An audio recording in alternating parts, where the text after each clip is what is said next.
got the signals for the Baltimore Colts. Unitas gives to Amici. The Colts are the world champions. Amici scores. It's amazing, sensational, dramatic, heart-rending, exciting, thrilling finish in the history of college football.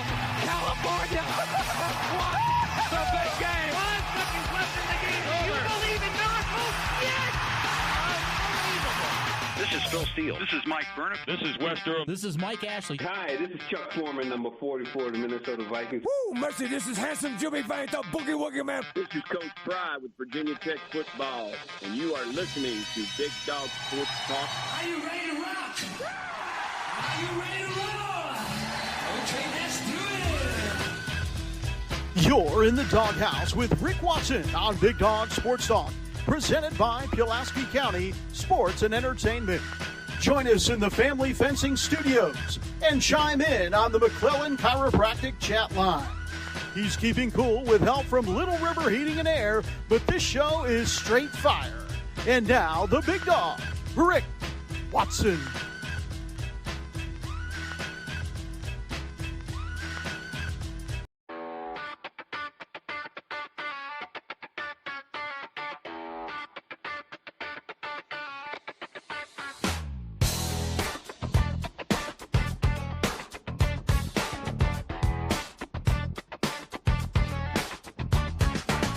Rick Watson's got the mic, he's the big dog king. Cover sports so sharp, it's a New River thing. Virginia Tech fire, rapid pride too. Every stat, every play, he's bringing it to you. He's got that voice, deep as a valley, breaking it down, no dilly, no dally. Big dog sports talk, feel the bark, feel the bite. Rick's in the zone, every day, every night, from the Hokies to the Highlanders. He's got the spark, Big dog sports talk, lighten up the dark.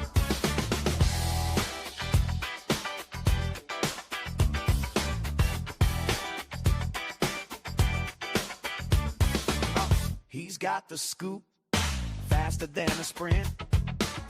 Calling plays like a coach, every word's a hint. From the courts to the fields, the stories unfold. Rick's play-by-play, worth its weight in gold. With a laugh and a growl, he'll pull you in. Big Dog's podcast, let the games begin. Big Dog Sports Talk, feel the bark, feel the bite. Rick's in the zone, every day, every night, from the Hokies to the Highlanders. He's got the spark, Big Dog Sports Talk, lighten up the dark.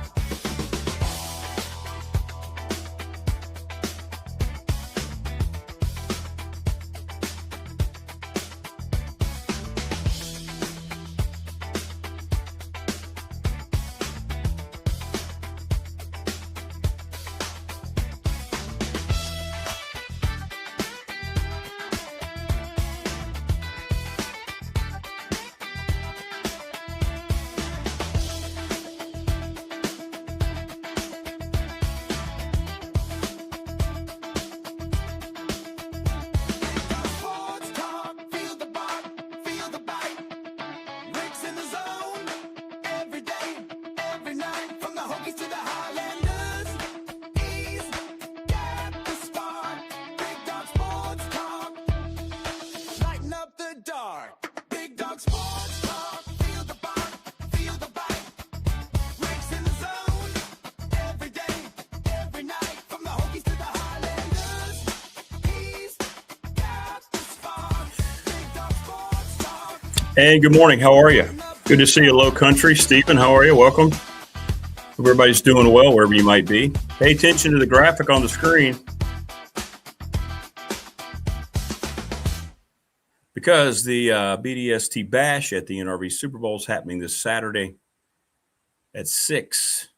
And we invite everybody to come by, say hi, kick a tire or two. There you go. See, you got the dog is having Had good times. Got his party hat. Balboa's got his party hat. See how happy everybody is? That's the way you're going to feel on Saturday at the Super Bowl. Yeah. Hit us up in the McClellan Chiropractic chat room. We'd love to hear from you. And on the Professional Door text line, 540-391-0788. Coming up today, Coach Elmo will join us in the second hour, and Todd Grantham joins us as well. It is the dreaded ACC Media Kickoff Week, so you'll get a lot of that. I think the Virginia Tech Takeover Day is today. So, sure, lots of folks will be very excited. Yeah. Family Fencing, sponsor of our studios, 540-200-8294, familyfencingnrv.com. Reach out to them today for a free quote. We were over at McClellan Chiropractic last week. Had a great time with Mark. Folks got to check out the goods over there.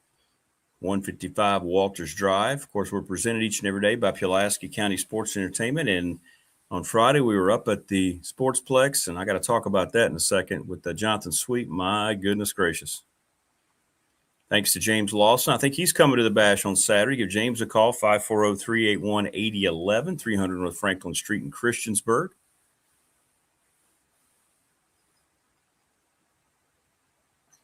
Little River Heating and Air, 1095 Radford Street in Christiansburg, 540-553-2971. Our question, we need a new one, BDST Fan Question of the Week, 701 West Main Street in Radford, the attorney Ryan Pry, Trusts and Estate Planning. We are partners with National Bank, member FDIC, the exclusive banking partner for yours truly and for this program. Talked about Professional Door a lot. Had a lot of people asking me. It's pretty simple. Give them a call, 674-0008.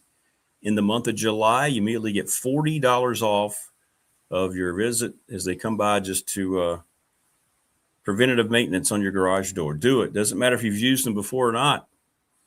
Once you use them, you won't go back. But you have to schedule it in the month of July, and you have to mention it here that you heard from BDST that we were talking about it. ReadySetFund.com, Bob Christ, BOBCRST11 at Gmail. It's a series of text messages, and your organization can earn some money. Just talk to the folks around Floyd County High School and how they've helped their softball team. Sundown Electric, one of the best reputations, long list of satisfied clients in the area. Superior craftsmanship, attention to detail, clear communication, nothing but 5-star ratings. Reach out to the Smith brothers today. We mentioned the Super Bowl. There it is on the screen. We'll be there. Call them up, 540-382-5525. And that's where we're going to be having the bash. We'll remind people all week, you're welcome to come. I don't expect it's going to be massive, maybe 20 people or so. But we would love to have you there. Yes, we would. Yes, we would. Good morning. How are you? What else we got going on? Thanks to Brandon at Top Shelf Apparel as well. All right. So, yeah, it's the ACC Media Kickoff this week. Everybody excited? I went to one, I guess, in 2004.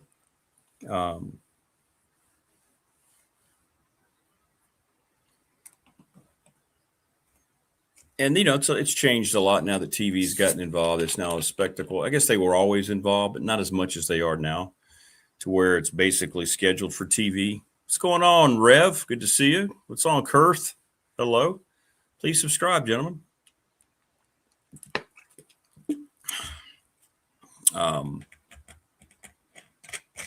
It's changed a lot. You know, you could get a lot of good answers before. I met a lot of these coaches and created the relationship with Bobby Bowden. But now, you know, it's different. It's different. And, of course, it's going to be. And it's different everywhere, the SEC, the Big Ten. I mean, all these conferences, it's just not the same. It's now structured for TV, and I get it. It's part of the TV deals. It's part of the evolution of it. But it would be hard, even if someone said, hey, here's your free week of media passes and your hotel stay. to say, yeah, let's go down there. Now, maybe be a little different doing the show, but the show's early. Then again, if you're down there, it means I wouldn't be doing my other job. So you could maybe move the time of the show or do a special show. But you have to work all that out ahead of time. And we'll see what all the prognosticators think. I don't think they do an official poll, though, do they? Coming out of the ACC Media Days? Maybe they do. I can't remember if they do or not. Agreed for me. This is waiting for kickoff. Well, you wait till the week after the VMI game.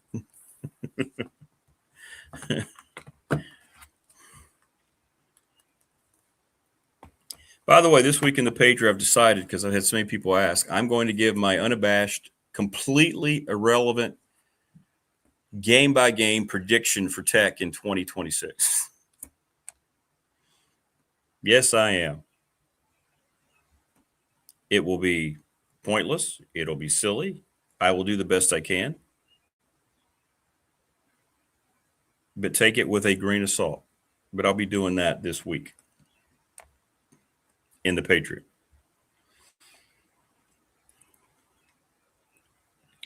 So Michigan has fired its athletic director. Thought this was interesting. From 21 to 23, Michigan football had the best 3-year run in program history, including a national championship under Jim Harbaugh. Since that time, 12 members of those staffs and now Ward Manuel, the AD, have been forced out amid constant scandals, 24 separate scandals since Ward Manuel took over. 10 years, 24 scandals.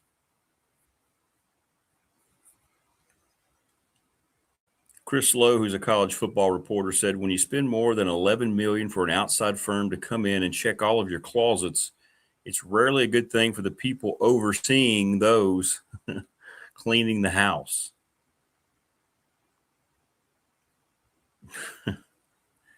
So Michigan now has become, I guess, the poster child for do you say the most unseemly program in the country? Athletics program, right? They just lost their basketball coach, Dusty May, who left hastily because there's about to be a scandal there. Allegedly, that's what people were speculating. Isn't that crazy? And these issues with Michigan football, not necessarily NCAA related, but real life related. Of course, the most publicized, I guess the two most publicized, Jim Harbaugh and the sign stealing and the scouting and things like that, legal scouting of the opponent. And of course, Sharon Moore's embarrassing episode before he was removed. So it's amazing the power of blue bloods, though. Kyle Winningham, who is a terrific football coach, who was about done with it when he left Utah, could not resist to go take over. I mean, you talk about failing backwards. Michigan has failed every aspect of the PR or the respectable way of doing things. And yet here they are with a terrific coach and a chance to still have a good football season. But how many times have you heard us say it here? The fish rots from the head, and your departmental problems go to the people who are running the department. Ward Manuel was making 7 figures, had an ego the size of the Grand Canyon, and felt invincible, I guess. And that is not the case at all, as it turns out. So Michigan now is scrambling. I don't know who would want that job. I mean, obviously they're going to fill it. I don't know if they just promoted somebody from within. I wouldn't do that given the situation, because you have a new coach coming in, a very respected head football coach coming in. So I don't know what they do going forward, but man, oh man, it's ugly happenings there in Ann Arbor. And it's just strange. Someone asked this week, should the BDST fan question of the week, should it be if you're, let's say, at Virginia Tech, would you trade a football, basketball national championship for all the scandals that are surrounding the program? That might not be a bad one. Peeps in chat coming through early here on a Monday or on the professional door text line. It's a good question. I don't know how much integrity matters anymore in college athletics. I really don't. I think most people. What's up, Chicken Master? Jeremiah, please subscribe. I like Chicken Master. That's pretty cool. So I don't know. Doing well, man. Hope you are.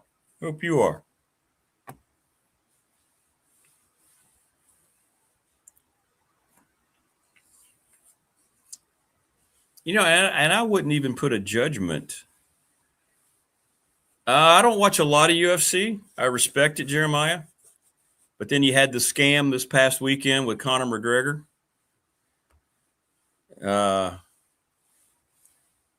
Everybody's speculating that was completely staged and planned from the get-go. That's the second straight one, right? You had the Gina Carano, Ronda Rousey situation that ended, 30 seconds in? They didn't even get started. Did Vegas retract those bets? I don't know. I think UFC needs to stick to the regular circuit and quit trying all these star-studded events. I don't think it needs it. It's not working. And they took another huge black eye this weekend. I'm more of a straight-up boxing fan. That's my game. What's up, Matthew? Good morning. Because I think it still matters. Just look at how the entire country has taken to rooting against Texas Tech because of how poorly they handled the Sorsby situation. And that's true. They completely, that athletic department, supporting, it's not even supporting a person. It's supporting what the person had done and gambling as adamantly as they did. And if the Big 12 had not stepped in, they were literally going to let him just miss a couple games and be back under center. Oh, Jeremiah, love Manny Pacquiao.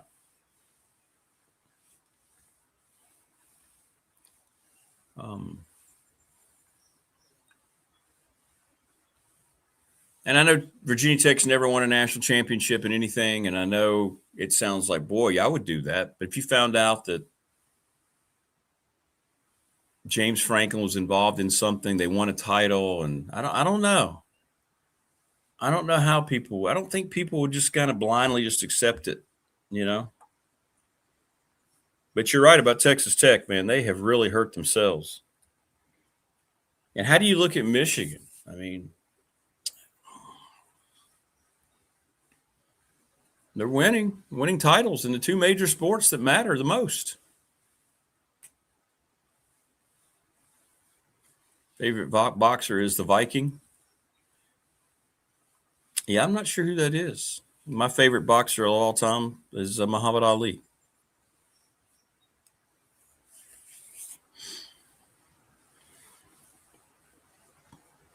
But Michigan, you know, now they fired their AD. It just continues to get worse and worse as they dive deep into that. And it's a tainted place. Where's all the people, you know, they were all these media people that graduated from Michigan that are so easy to boast, the Adam Schefters of the world who went very silent when all these things were happening, but were boasting about their success. Are you maybe going to cover what's going on there? You think they're just going to bury it? Yeah, they'll bury it.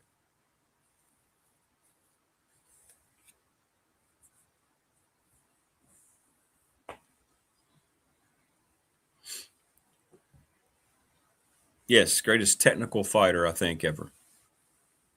There have been better punchers, Oh, that's cool, Jeremiah. You got to meet Mandy's coach. There have been better punchers, more powerful punchers, but the complete package, yeah, that's Muhammad Ali. From the Mamas and the Papas, great song, Monday, Monday. We're starting the week off on the right note. I hope so. I don't feel like I am. I feel like I'm feeling this Monday already. Here in BDST chat, we're making it a great week as we count down to Saturday Bash. Yep, we're going to be there. We're going to have a great time this weekend. So come see us on Saturday. I think Coach Elmo's coming. I don't know. I can't keep track of people. A lot of people that I've asked can't make it. Jen won't be there. You know, Keon lives a long way away. Dwight. I mean, you can't expect people to drive for a few hours. Chicken, my favorite sport's American football. I know that may sound like a typical answer from an American, but it's true.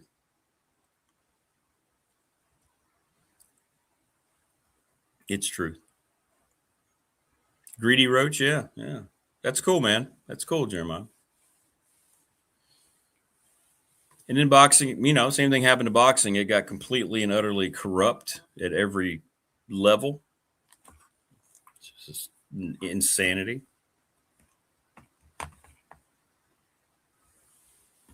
So, and UFC's got to be careful. And I haven't heard, has anybody heard what happened to the betting lines? A lot of people were saying that the whole thing was tied to that. So I don't know what that means exactly. Unless something scrupulous. I mean, McGregor walks out there, plants on his knee, and then acts like he can't walk.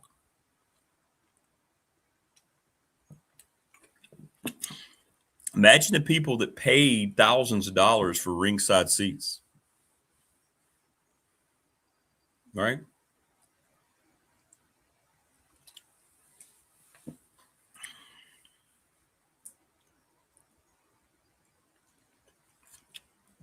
But it's not a good look for UFC.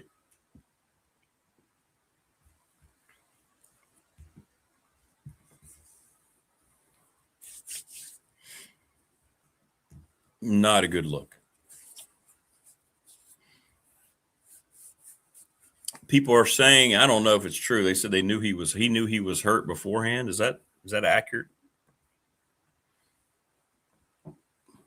I don't know.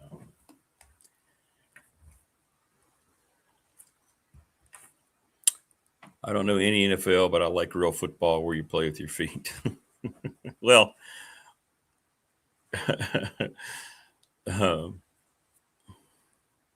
a good friend of mine's a huge NFL fan. Yeah, the cultural differences are always going to be there. I get it.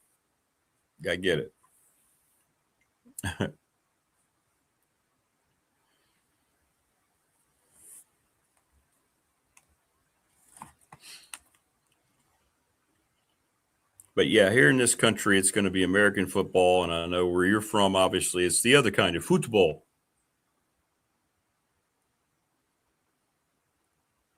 Football.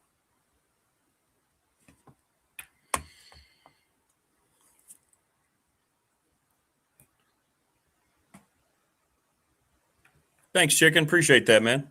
Hang around. Keep the sub and hang around whenever. Yeah, the Holland situation, he was very frustrated after one of his teammates was very selfish, didn't give him the ball on a breakaway. Norway lost. And he still went out afterwards and hung out with the fans. I thought that was really cool.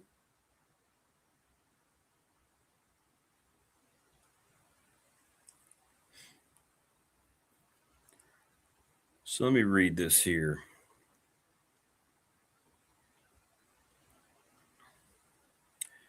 So Conor McGregor walked out of the arena immediately after his loss, straight into a waiting car. Dana White says they suspect that it's a torn ACL. He had a 5-year layoff, much hype and anticipation around his return, trying to re-spark his career. He did not do any post-fight media. He says, I did not have any injuries going into the fight. So there you go. And I think people probably, anything like that happens, if you've got money involved, people are immediately going to expect something scrupulous to happen. All right. Because he still got paid, I guess, because he fought 69 seconds.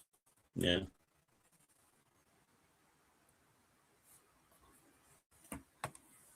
So that's why I think the emotional part of the reaction was from people who lost money.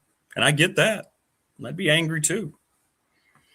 And if it's a straight up injury that happens, you know what? There's not much you can do about it. But it's the last thing UFC needed.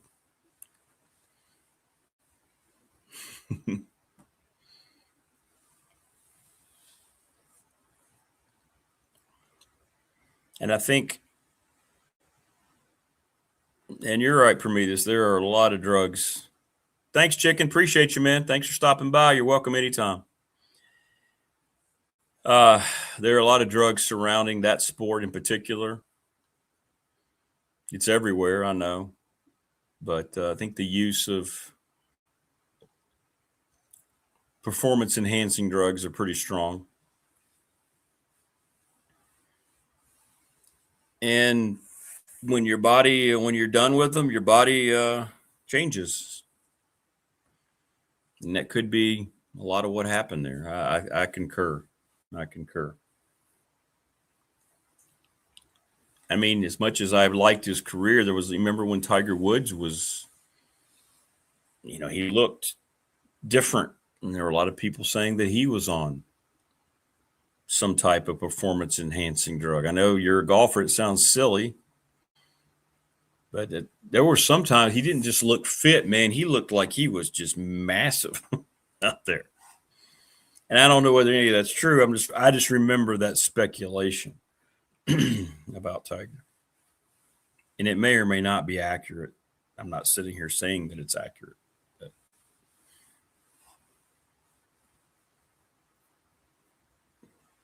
So the people on the professional or text line are saying, we've heard from about 6 people saying that in no way, shape, or form would we trade in our integrity for a national championship. Well, that's cool. That's good, Tech fan. Darren says, true, we have not won a national title, but I would not want to have one and then immediately have all this scrutiny surrounding our university and our reputation in our community. That's pretty cool.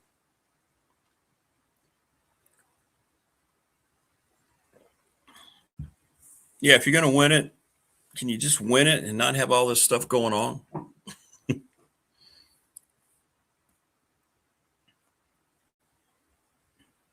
Eric said it was long overdue to fire Manuel. I'm a Michigan fan. It's been an absolute joke what he has allowed to happen there. By the way, Sam Neill passed away. Dr. Grant from Jurassic Park, many other movies, I saw where he passed away through the night. That's very sad.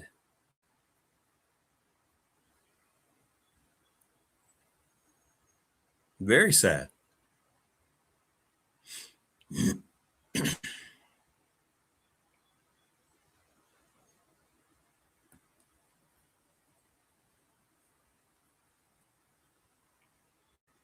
Not good.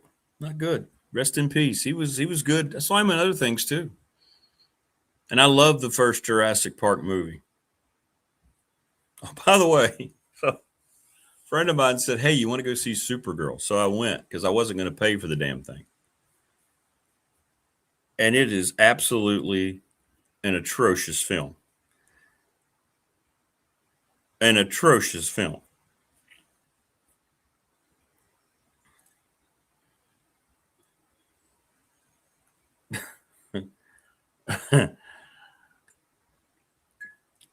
Hey, Jason Momoa, at least he's playing Jason Momoa as usual, as Lobo. My man. That's all he ever does. Congratulations to Raymond Ladd, Radford University pitcher who got drafted in the 14th round by the Reds yesterday. Very good to see. Very exciting.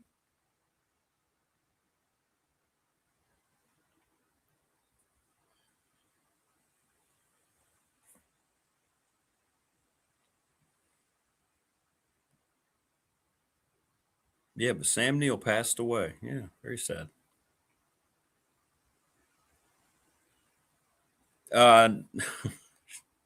Eric says, what did you think? Nonsensical plot, unlikable lead character.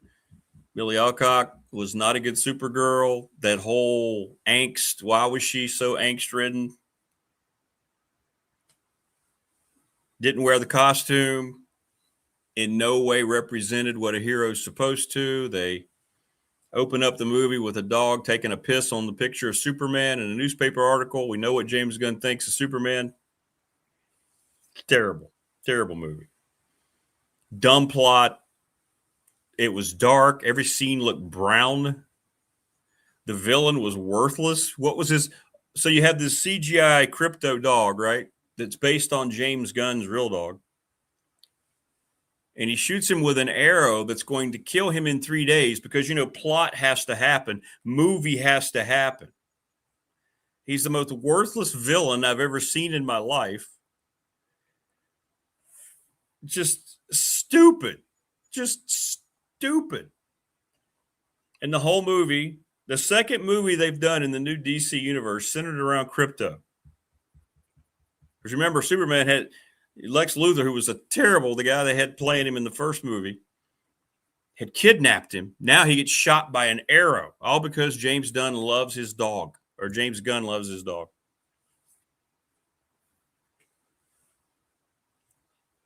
Clearly, she's wearing the trench coat because he's a one-trick pony, right? He nailed it with Guardians of the Galaxy. James Gunn, I mean the director. Well, he wasn't the director of this one, but I heard that he took over the thing about halfway through, is what they're saying, from the actual director. So she's wearing the trench coat. She's anti-establishment. And the whole little sub-story with the younger girl, she wants to get revenge for her family being killed, but yet she gets a speech from Supergirl. Hey, don't take someone's life because you'll never recover. So then Supergirl goes out and kills the same person. It's just, you never once felt like anybody who made it wanted to be there. And the thing about it, it's not even her fault. She's not good in the role or in the movie, but it's the writing is so horrible. And then I looked up the script writer. It's a woman who has one credit. She's never written a movie in her life. She has one short story credit. And that's who they chose, James Gunn hired to write the script to this movie.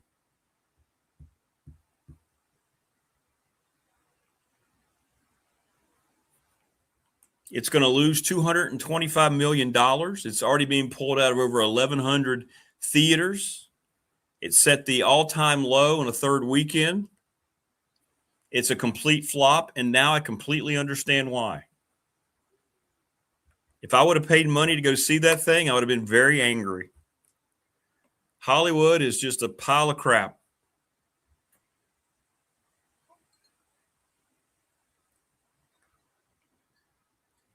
I just saw where the Moana remake is already bombing as well. Why did they remake that? The Rock wearing a wig and a bodysuit. Speaking of somebody on steroids, Prometheus, its body doesn't look the same.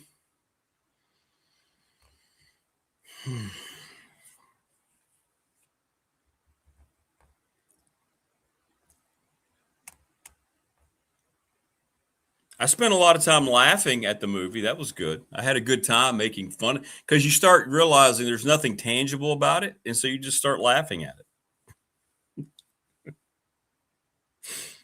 That's how bad it was.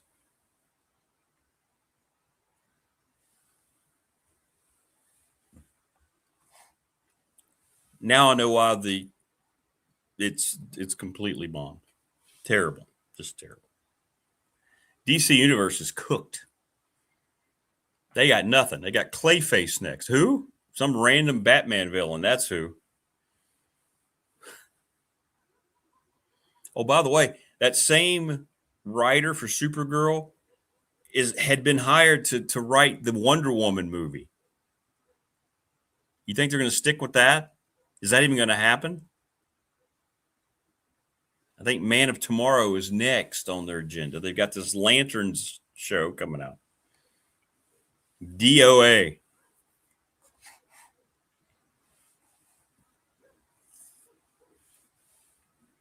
Terrible movie. Just terrible.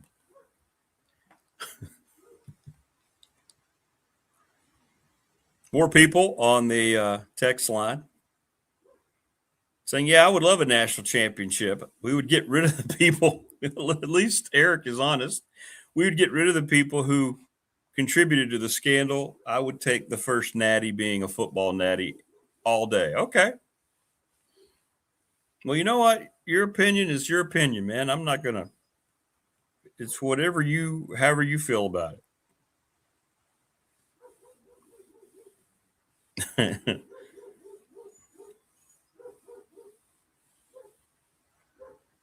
It's the neighbor's dog you can probably hear in the background, by the way. Come see us, by the way, on Saturday over at the Super Bowl. We're going to start about 6. It's not going to be an all-nighter, but come by and hang out. Morris is coming up from Florida. Coach Elmo's coming in. You want to meet him? I'm going to ask Burnup again tomorrow. So come out and hang out with us. It'll be a lot of fun. It'll be good to meet everybody. Yeah, I'm going to try to bowl. Yeah, people are asking you to bowl. Yeah. I'm not good at bowling, but I'll be bowling. I'm not going to sit here and tell you that I'm some kind of, I'm not Bruce Weber, Earl Anthony coming in there. I roll the dreaded straight ball. I hate it. It's terrible. Never have been able to do the curve or the really cool like wrist flip, and then that thing does all this.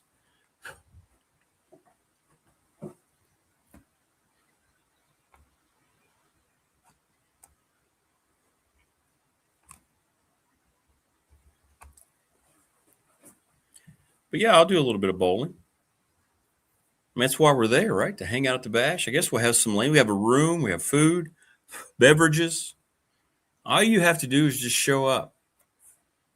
Let me put the graphic back up so you look at that.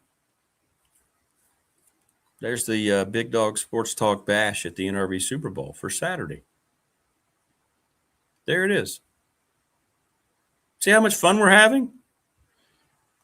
That's how much fun you'll have if you come to the bash.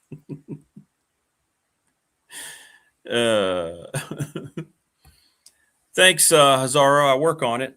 The light makes it look like it's less there than actually is there, but thank you. I appreciate that.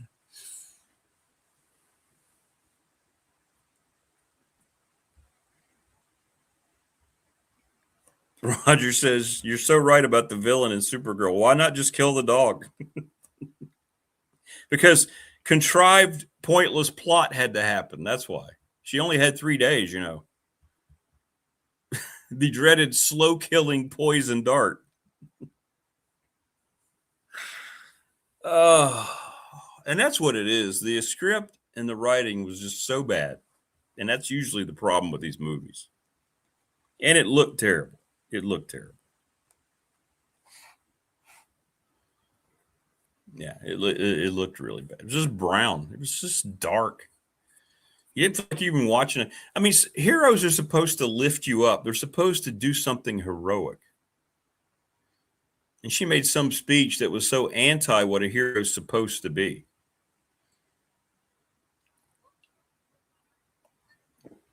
The James Gunn, let's just drop in modern music into everything. The stupid song that he chose at the end in the fight scene. What the hell was that?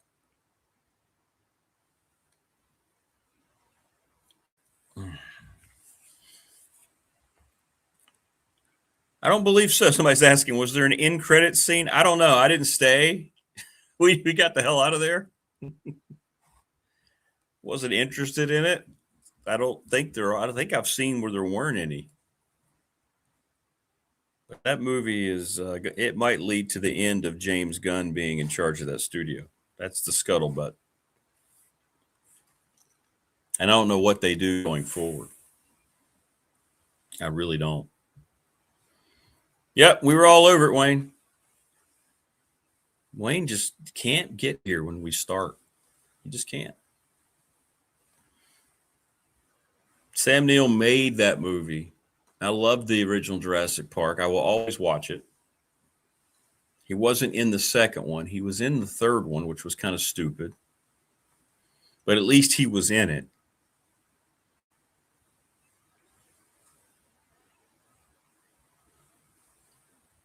But I don't guess I realized he was almost 80, Sam Neill. Yep, almost 80 years old. But he was one of the good ones. He was one of the good ones. He was.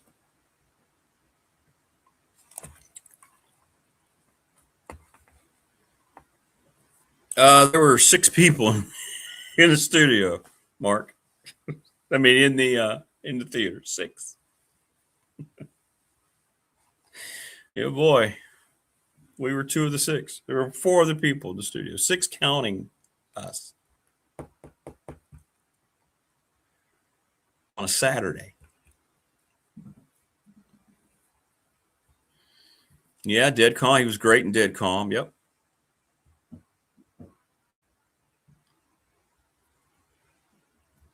Oh, was he really? Kid as son of the devil in Omen 3. Really? Okay. Very cool. Very, very cool. Love Jurassic Park. Some of it, obviously, if you really break it down, kind of silly, but really cool concept. We'll always watch. Always. But the rest of the franchise did not live up to the start that it got off to. I thought the first one with Chris Pratt was okay. It's not like a great movie, but it's watchable. And then the last one they did with Scarlett Johansson is terrible, just terrible. Yeah, they drug Harrison Ford back in, and then he got girl bossed completely out of the movie. Yeah, that was a complete flop.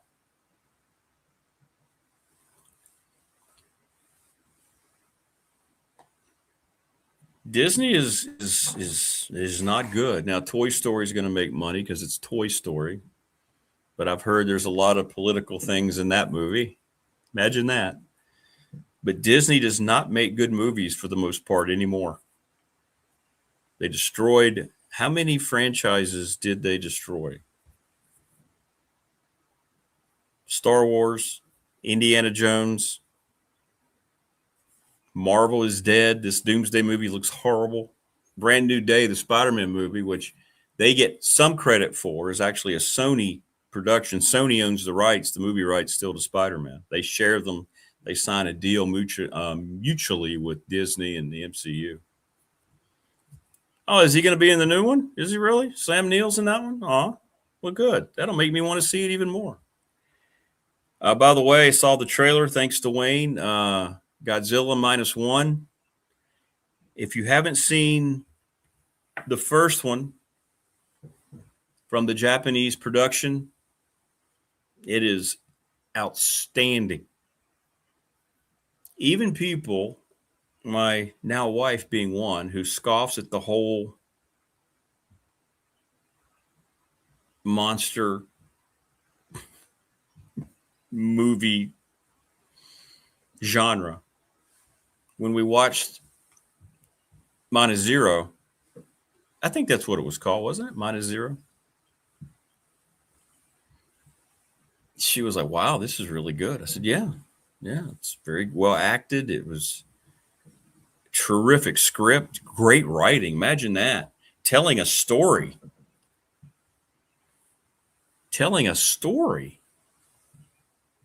instead of trying to, socially instruct people and virtue signal. How about that? Hollywood still believes their audiences are stupid. That's the problem. The scene where Newman dies. He gets all mouthy with whatever whatever dinosaur it was in the rain, and then one distracts him, and then the other one pops up in the Jeep. And I thought it was always cool when the Barbasol can gets dropped out of the Jeep because it's got all the secret blood or whatever for the dinosaurs, the DNA that they were going to sell, and it gets lost underneath the mud. I wonder how much Barbasol paid for that, the shaving cream. But anyway, -1 looks really good too. Great trailer. They even understand how to do trailers. They don't show you too much. Now today, trailers basically show you the whole movie. You don't need to see it. Like I remember seeing for instance, in Supergirl. God, so bad. But when you saw the trailer, nothing new happens in the movie. You basically saw the whole thing in the last trailer.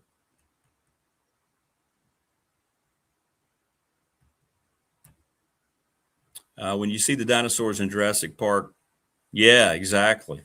The jump in special effects, man, it was like, whoa. Yeah, that's a good comparison, Wayne. And, when we saw the making of the Star Wars, it was all just little models, right? It was just little tiny models the way they filmed it. They built little ships and all. It was really cool. Because that's movie making. That's right. It's George Lucas and his crew trying to create this new world and giving it all they got. Because guess what? They were just trying to tell a story and entertain, which I believe is the main function of pop culture and movies, is to try to entertain. Well, let's put it this way. That's the theory. It's not the main function now. Now it's a function to virtue signal, to get across whatever political leanings you have.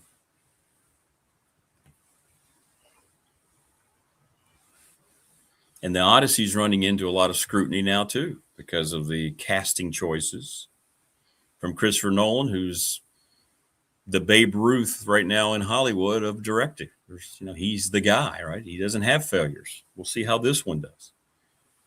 The Greek people very angry. Sam Neill in the movie Irresistible with Emily Blunt. I wasn't a big Nicole Kidman guy. Still not. But Emily Blunt, yeah. Isn't Emily Blunt married to Jim from The Office?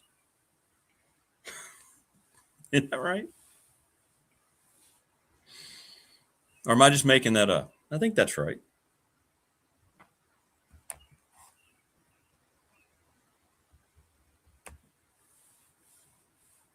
Yeah, I think that's right.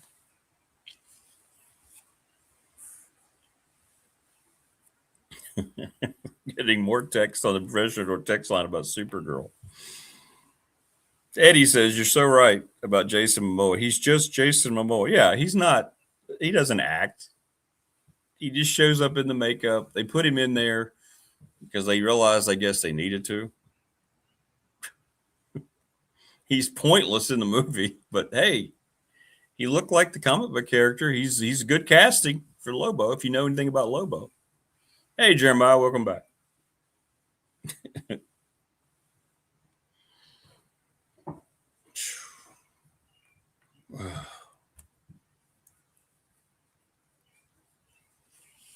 Your eyes start burning when you're watching Supergirl.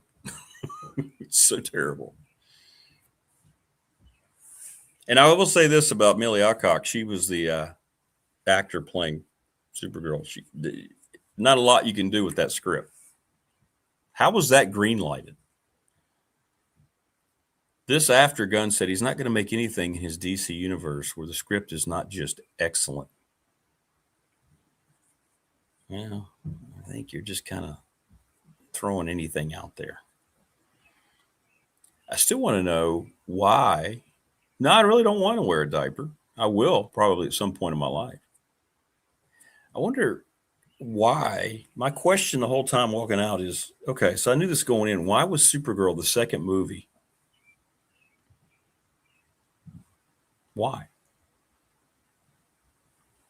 Remember how the MCU set up theirs? Iron Man was an unexpected hit back in 2008, 2009.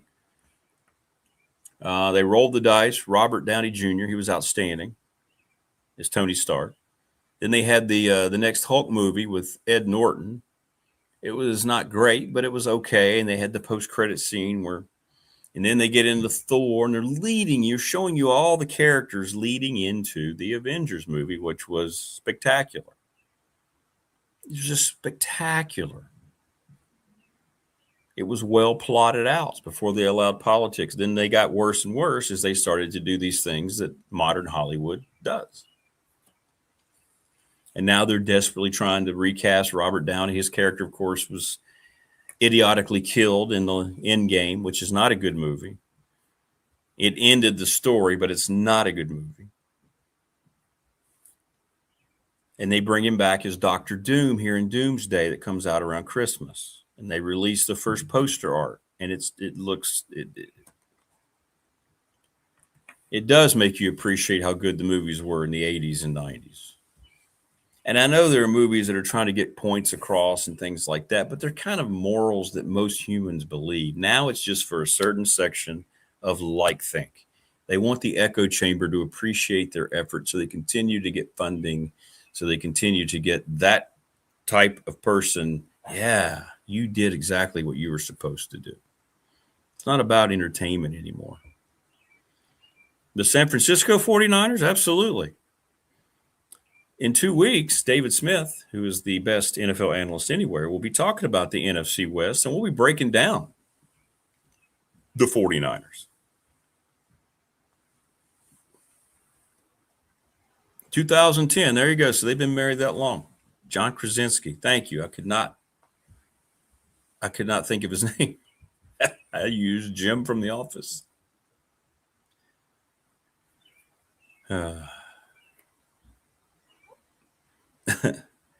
Morris has an insatiable attraction to Emily Blunt, apparently. Oh, by the way, before we get Coach Elmo on, I started watching Tulsa King. Big fan.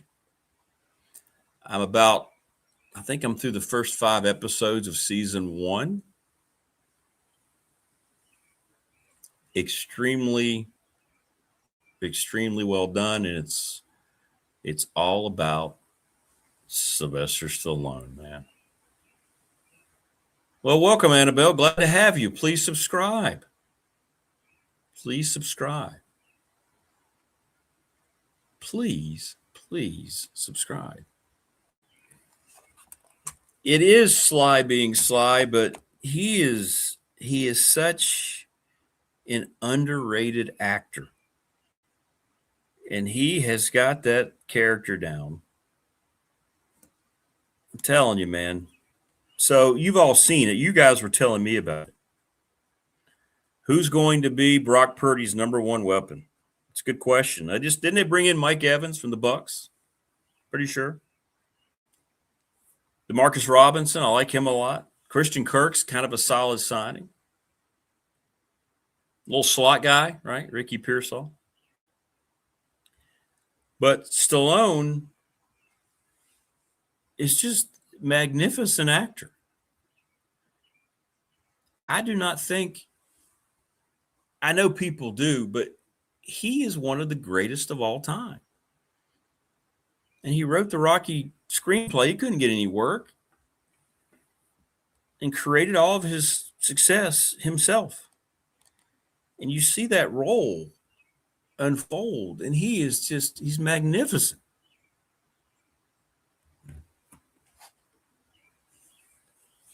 Dwight is a great character. They have a really good surrounding cast so far. So the episode that I just watched, and those of you, I'm not spoiling anything because I'm the one who's behind. You've all were telling me. I bet I had 24 people telling me I needed to watch Tulsa King. Many of you, and you were all correct. I like it so much more than Landman, which had a really bad season 2, in my opinion. Too early to tell, Jeremiah. We'll see. NFL, nobody usually breaks away from each other in that division. You got Seattle. The Rams, I think, are going to be the favorite. 100%. What's up, Watching Geek? Watching Geek. Never did figure out how they used those shells in Demolition Man.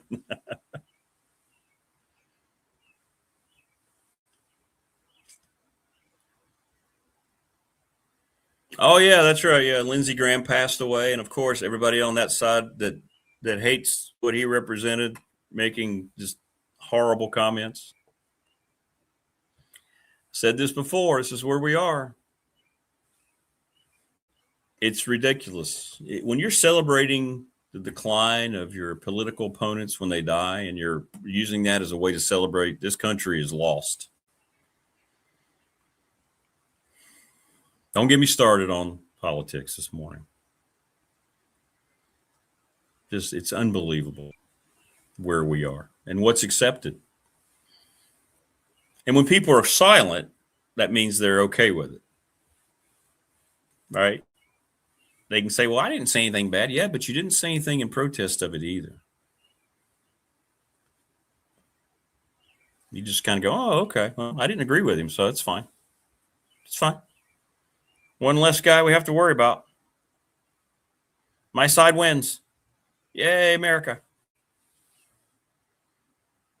49ers need to have a big year, though, Jeremiah. I'm not sure. I mean, I know everybody loves Kyle Shanahan. But at some point, he needs to win Super Bowl, doesn't he? Is he going to do it in that division this year with the defending Super Bowl champions and then the Rams going out and doing what they did? Acquiring the best defensive player in the league? We'll see what David Smith has to say in 2 weeks. We're doing the NFC South coming up this Thursday, and then the NFC West afterwards, heading into training camp, which is getting here across the way.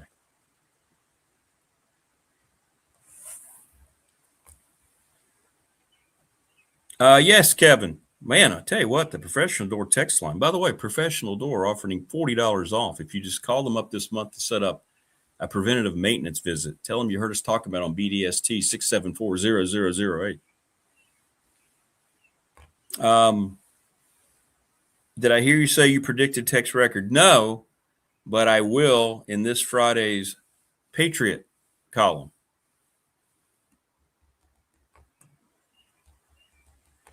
Dun, dun, dun, dun. Look, this is going to be one of those where I'm just literally going through it going, okay, this is what I know. Boom. Okay, this is what I think. It's completely irrelevant. I'll do one afterwards. But people are asking, so I'm going to do it.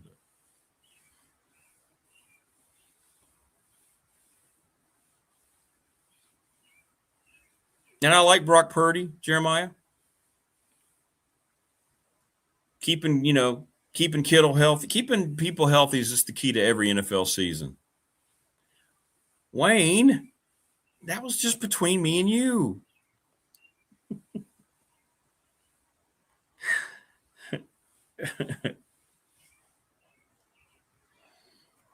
Yeah, I have not started Dutton Ranch. See, I never watched any of Yellowstone. Do I have to watch Yellowstone to watch Dutton Ranch? Or can it be enjoyed separately? Because I don't want to go back and rewatch all that. That just seems like too much work. But I am joining the hell out of Tulsa King. Absolutely. I'm just hoping it doesn't decline as the seasons go on. Like, I did not like Landman Season 2. It became too much about the relationships instead of being a landman and Billy Bob Thornton. But I did predict as I was watching it with my wife that I said, you watch, Cammy's going to turn and fire or get rid of Billy Bob, Tommy. Yep. Sure enough, she fired him. But hey, he started his own company. Joining us now on the program, there's the LLC. He is Phil Elmassian, who's going to be holding court this Saturday at the Bash. What's going on, Coach? Good morning. Rick, how are we doing? We're doing all right. Talking a lot of entertainment this morning. Do you watch anything at all on TV? What do you watch? Nothing. I'm not a baseball. I love baseball, History Channel, a lot of anything that has to do with World War II and the Revolution. That's the way my dad was. Yeah, that's it. That's all I watch. I don't do any news. I don't. And listen, I lived 40 years of college football, which was, enough of a stress and strife, and I don't need anything else in my life for the rest of my life. I get 10 more years. I understand. I understand.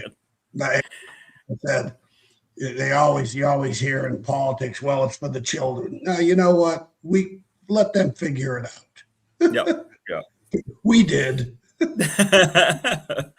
Well, I got to ask you about, it's a program well, being in the Big Ten as long as you were. This Michigan situation now, they fired their AD. They win natties in both football and men's basketball, and boy, that looks great. But my, oh my, what is going on? It's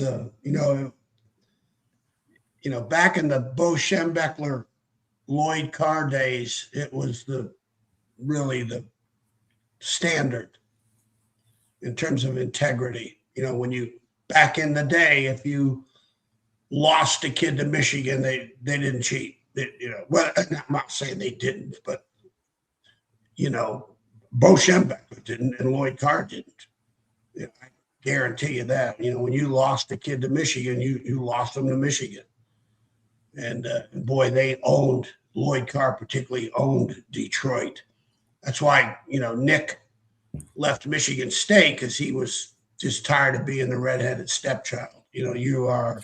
Yeah, you're right. I remember him saying that. That's one of the reasons, one of five, that he left. And he had beaten him. When Michigan State beats Michigan, it is a huge, huge deal. Now you talk about a hateful rivalry. My brother went to Michigan State, and let me tell you, the Michigan crowd it's as obnoxious in terms of the wine and cheese crowd as it's the doctors, lawyers. It's and to see this happening is really sad. And you know what? When I was listening to you, I went on. Do you know this, Rick? This is amazing. Think about all the turmoil. And here it is, Michigan, the University of Michigan, losing their AD and their president. And you think in the last couple of years, how many ADs have either been fired or resigned in college because of college football? Because that's a great way to say it. Yeah, you're right. Because of. They're, again, as I've said at the beginning of all this conversation we've had, all these problems stem from, as they say, money is the root of the evil. Well, you've got college presidents and commissioners, conference commissioners chasing TV money. And this is the byproduct of it's bitten them right in the ass. Because look at the ADs. All the ADs that have been fired or resigned. Do you not? Here's something I Googled.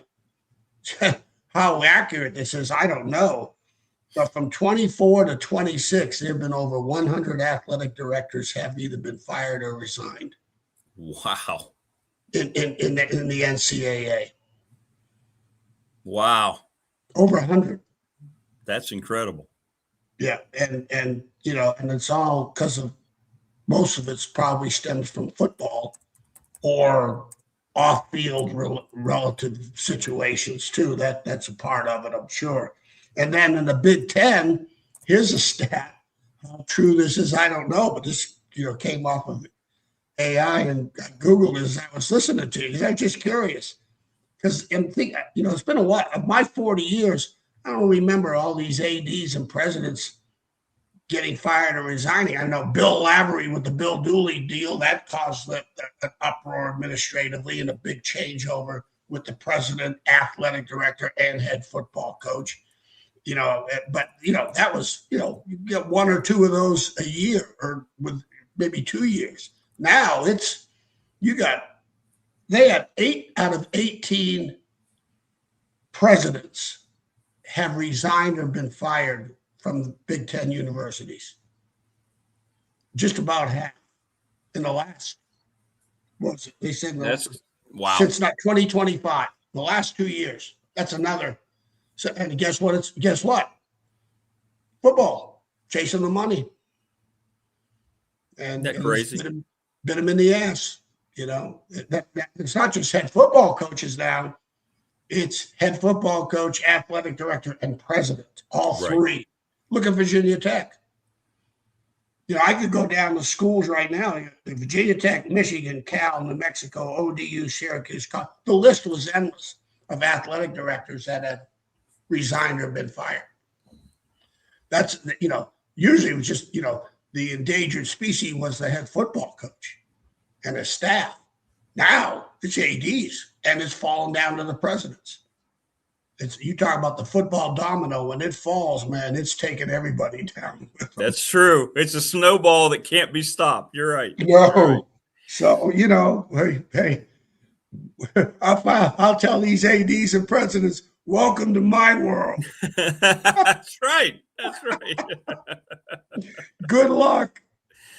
I sent you that. I sent you the, I used to keep scrapbooks. I kept a lot of scrapbooks through a lot. No, that was cool. Yeah.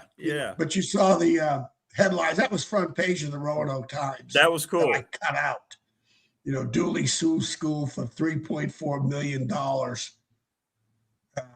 There you go. In case people didn't. Yeah, that's really cool. It looks backwards on the screen, I'm sure, but there you go. Yeah, no, it's good. And players vowed to win 8 games, or next 8 games, and we did. Other than a loss to Temple, which was actually a forfeit because they played ineligibles players.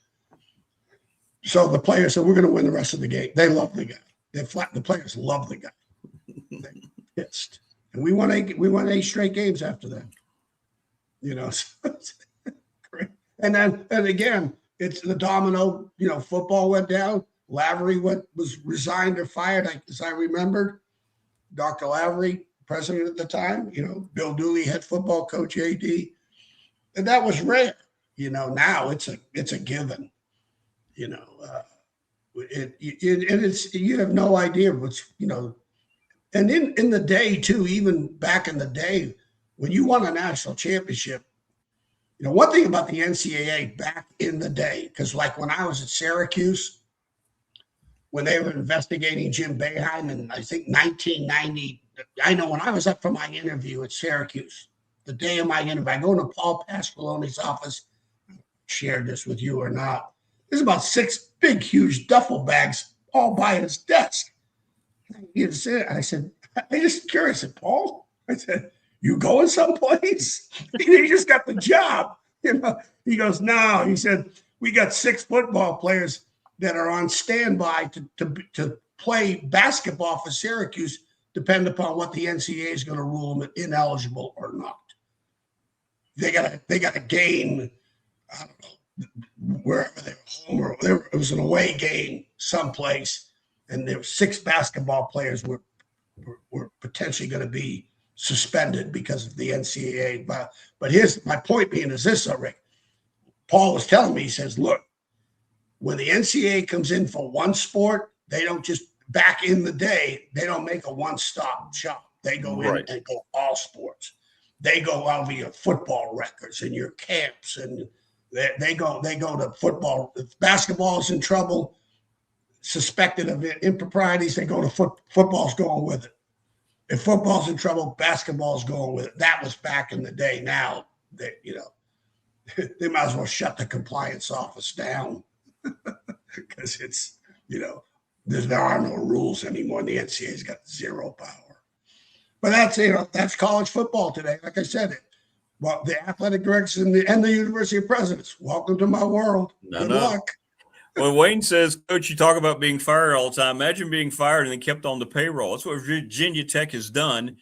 Now you can say that Whit Babcock resigned all you want. He was encouraged to resign, or elsewhere he would not have agreed just to stay on in this other role. Still don't understand what that role is, right? But imagine if they would let you go and just say, "Hey, you're still going to get paid. We just don't want you here anymore." Yeah. You want to resign? It's amazing. Yeah, it's amazing how. And I'll tell you, don't ever feel sorry for a head coach or an athletic director getting fired. Don't ever feel sorry for them. Not no ounce. No sympathy, no empathy, nothing. Assistant coaches, you kidding me? Let me tell you, like at Purdue, the day Joe Tiller would decide to resign or get fired, our contracts were over. Right. That day. We had no contracts at Purdue. When we were at the Virginia Tech firing, we had contracts through June, but you saw that letter I got. If you took another job, they don't honor the contract. Right. You're done. So, so you're either going to sit out 6 months or try to take another job. Well, back in the day, man, you got to take another job, because you're talking about your health insurance, this, that, whatever with the families. But that's why. And now some coordinators, most coordinators, if you're a D coordinator at Division I, it's not about the money. The money is one thing, but I was always give me a 2-year rollover or a 3-year rollover. Right.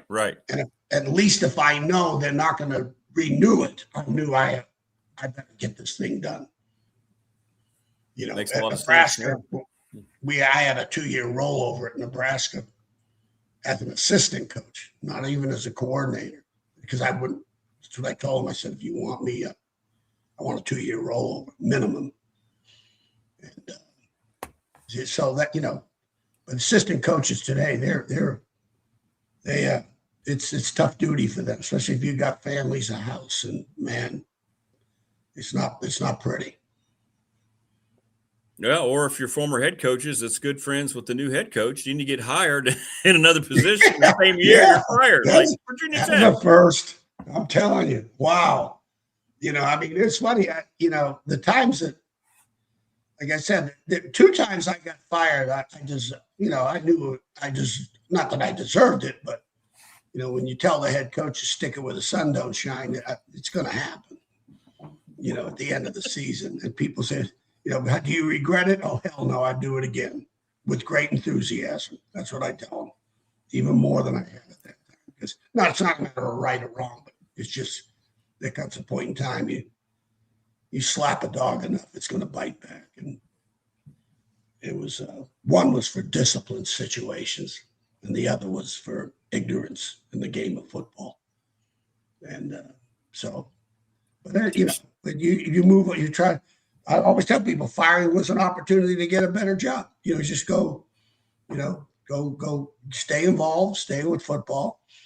If you've done a good job, if you've left the place that you were at, whether you got fired or not, and it was better off, before you got there, then you'll have a job. I was never without a job, never. But as you get past the 60 stage, that phone stops ringing off the hook. Yeah. So you got to landscape. Yep. Right. They were. Right.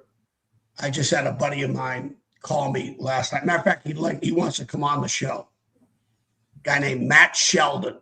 Matt Sheldon was my GA at Wisconsin. Oh, cool. Yeah, let's get him on. That'd be great. You love this guy.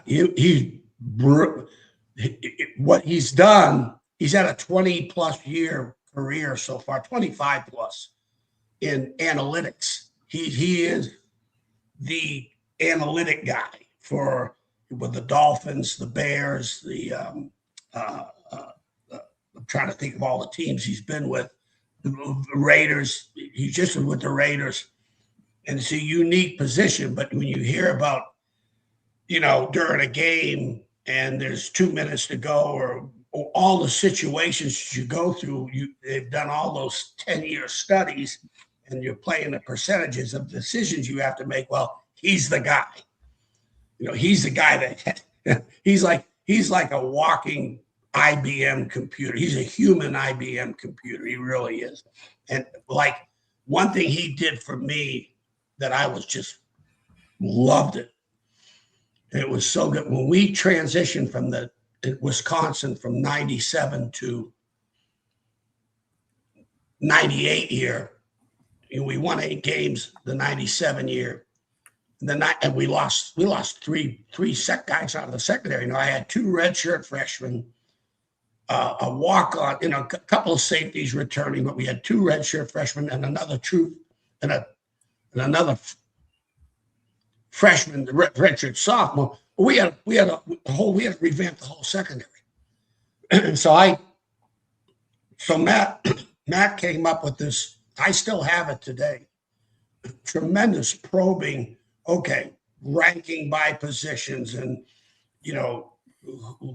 freshmen coming in. I mean, it was just these tremendous, questions of your personnel that he came up with to all come back to one thing, and that's the decision of who you're going to play, who's going to start, where's your depth chart, how are you going to create your who's your first team, who's your second, who's your number 1 corner, number 2 corner, 3 corner, 4 corner. And it was just the probing questions that he came up with. I still have it today. It was about a 3-page deal, and it was an exercise in personnel that I'll give a lot of credit to him. He was dead on, because the next year we had the best secondary. We had the best secondary in the Big Ten nationally, by decision. And we beat, like I said, it wasn't like we were beating Michigan and Ohio State. For the kids that we had, was Wisconsin. Matter of fact, we had 1 corner. We beat Youngstown State. That's who we beat. Mike Eccles.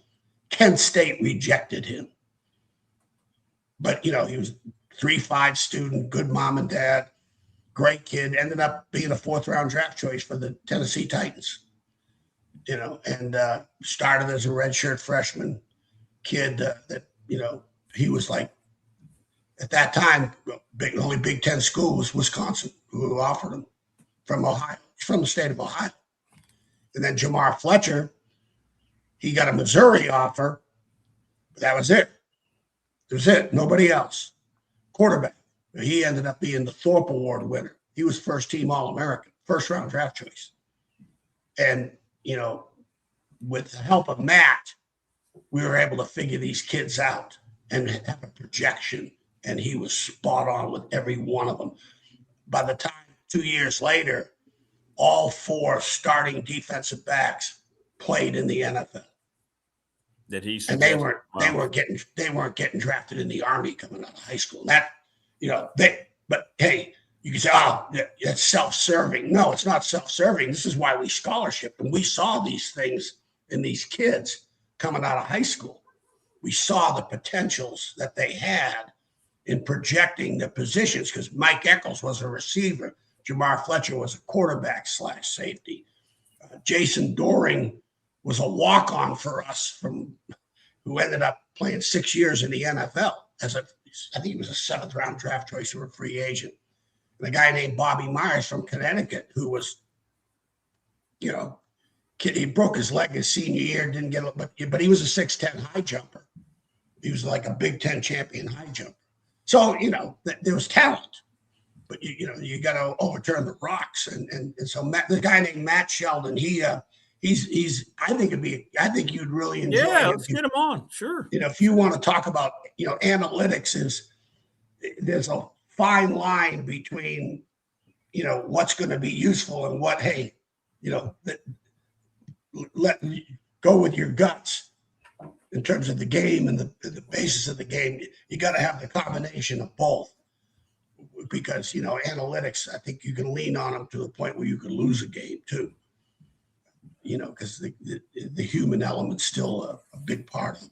Yeah, I think you'd enjoy it. Yeah. Let's what he told me That'd be a fun conversation. Yeah. I think you'd enjoy that. You know what he told me last night? He said the NFL is investing heavily in this flag football. Yeah, they are. They are. Heavily. He said there's going to be 16 games a year, apparently. I don't know if this is passed. I think he had the number 16. I don't know. I may be off on the number. Games that are going to be played over outside the United States. Gone from like 8, the ridiculous number of, a low number, 2 or 3 times a year, to almost up to 16 teams are going to be involved. I get teams, not necessarily games, but teams are going to be involved playing. And the other thing, and he told me this, he said, the NFL, they're trying to increase, the flag football because of the women's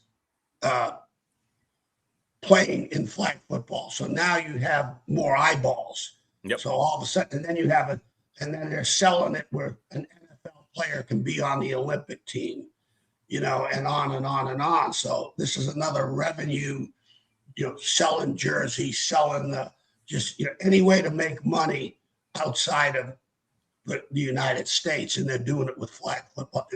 It's going to be a huge deal. It's all over the universities too, Coach. Because of the NFL, we're getting it at Radford in a few years. It's everywhere. It's starting to show up. We're developing a program fastest growing high school. Matt was telling me it's the fastest growing of high school sports right now because you're involving men and women. Interesting. It's wild. It's why ours is going to be strictly women, but yeah. But you got both. You got both. Yep. Both will have leagues and teams. Yep. Yeah. They'll become. The NFL is going to get to the point where it's going to be professional. And they'll be betting on that too. They'll be wagering. It's like anything else, Rick. It's it's all about the money. I mean, here's another figure to think about this, Rick. You talk about, with my conference. First of all, one thing. Remember, I made the statement. Remember, I made the statement to you. I hate it when I'm right. But as soon as that Sorsby betting thing came down, and you and I were I was on the show, and I made the statement. I said, "No way will the NFL touch you. No way." Yeah. The day it came out, and people, and that everybody assumed that, and he did too, and his attorney on the NFL. They're going to take this kid. He's too good. They'll take not gambling. If he had a drug problem, he had a better chance with a drug problem. Oh, no question. Yeah. I told you this. Nothing splinters of Texas Tech is so lucky he did not play. I still can't believe that administration. And they win. If he had played, Rick, and they win 5 games, that domino's going down. President, AD, head football coach, they're done. They'd be done. So I still don't understand how they supported that. They all should be done anyway. How could they have come out and supported Well, that's another issue. They dodged a bullet. I don't understand. And let me tell you, the shrapnel still may occur. If they win 4 games next year, it still could happen. That shrapnel from that gambling still could be a hangover for their cause to be fired because they did support it. That's still they better win next year. And I'm pretty sure they said they're still going to pay him. Yeah. Why? Why? Well, so he can gamble. Come on, Rick. No, it's but here's the one thing, as I mentioned to you, like I said, the next 5 or 6 years in college football, it's starting now.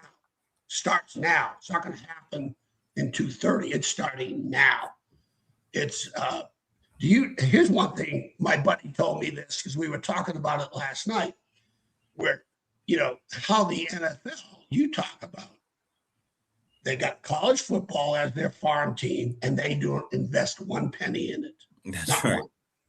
Okay, you talk about they don't have to spend a penny on their farm team. That's right. Okay, how about that money maker? Yeah. And next thing, obviously, is the TV contracts. The NFL in 2025, between Fox, CBS, all Amazon, YouTube, $111 billion. $111 billion in TV revenue. Just TV. Just TV. Right. Just TV. We're not even talking about jerseys and attendance, just TV revenue alone. You know what college football did? 72 million. You see how far behind college football is in the NFL? The point I was making. It's true. It's very true. So it ain't even close. So again, here's the TV people. They got college football, which is That's popular, way more popular than the NBA in terms of eyeballs. I think I'm correct on that. Correct. And they're not way more popular than baseball, and they're not far behind the NFL in terms of popularity. Right. I think I'm correct on that at this point in time. You know, with the legalized gambling and the college playoffs, this thing's exploding. And so the bottom line is, you know, when these people, it's going to be crazy. How can the SEC, the Big Ten, or the ACC and the Big 12, how can they improve their brand so when they go into negotiations, because they're not even scratched the surface compared to the NFL. I don't think the ACC and the Big 12 can do anything. It would just cross their fingers until they finally get poached, and then they're yeah. And don't forget now, ESPN. If the ACC gets poached, ESPN gets hurt.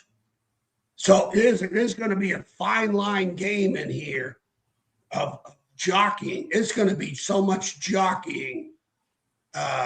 It'll put horse racing on the back burner. There's so much jockeying for these positions of negotiating from a position of strength. Being, you know, you can either do it with conference realignment to try to enhance your conference and your contract money, okay, or the playoffs.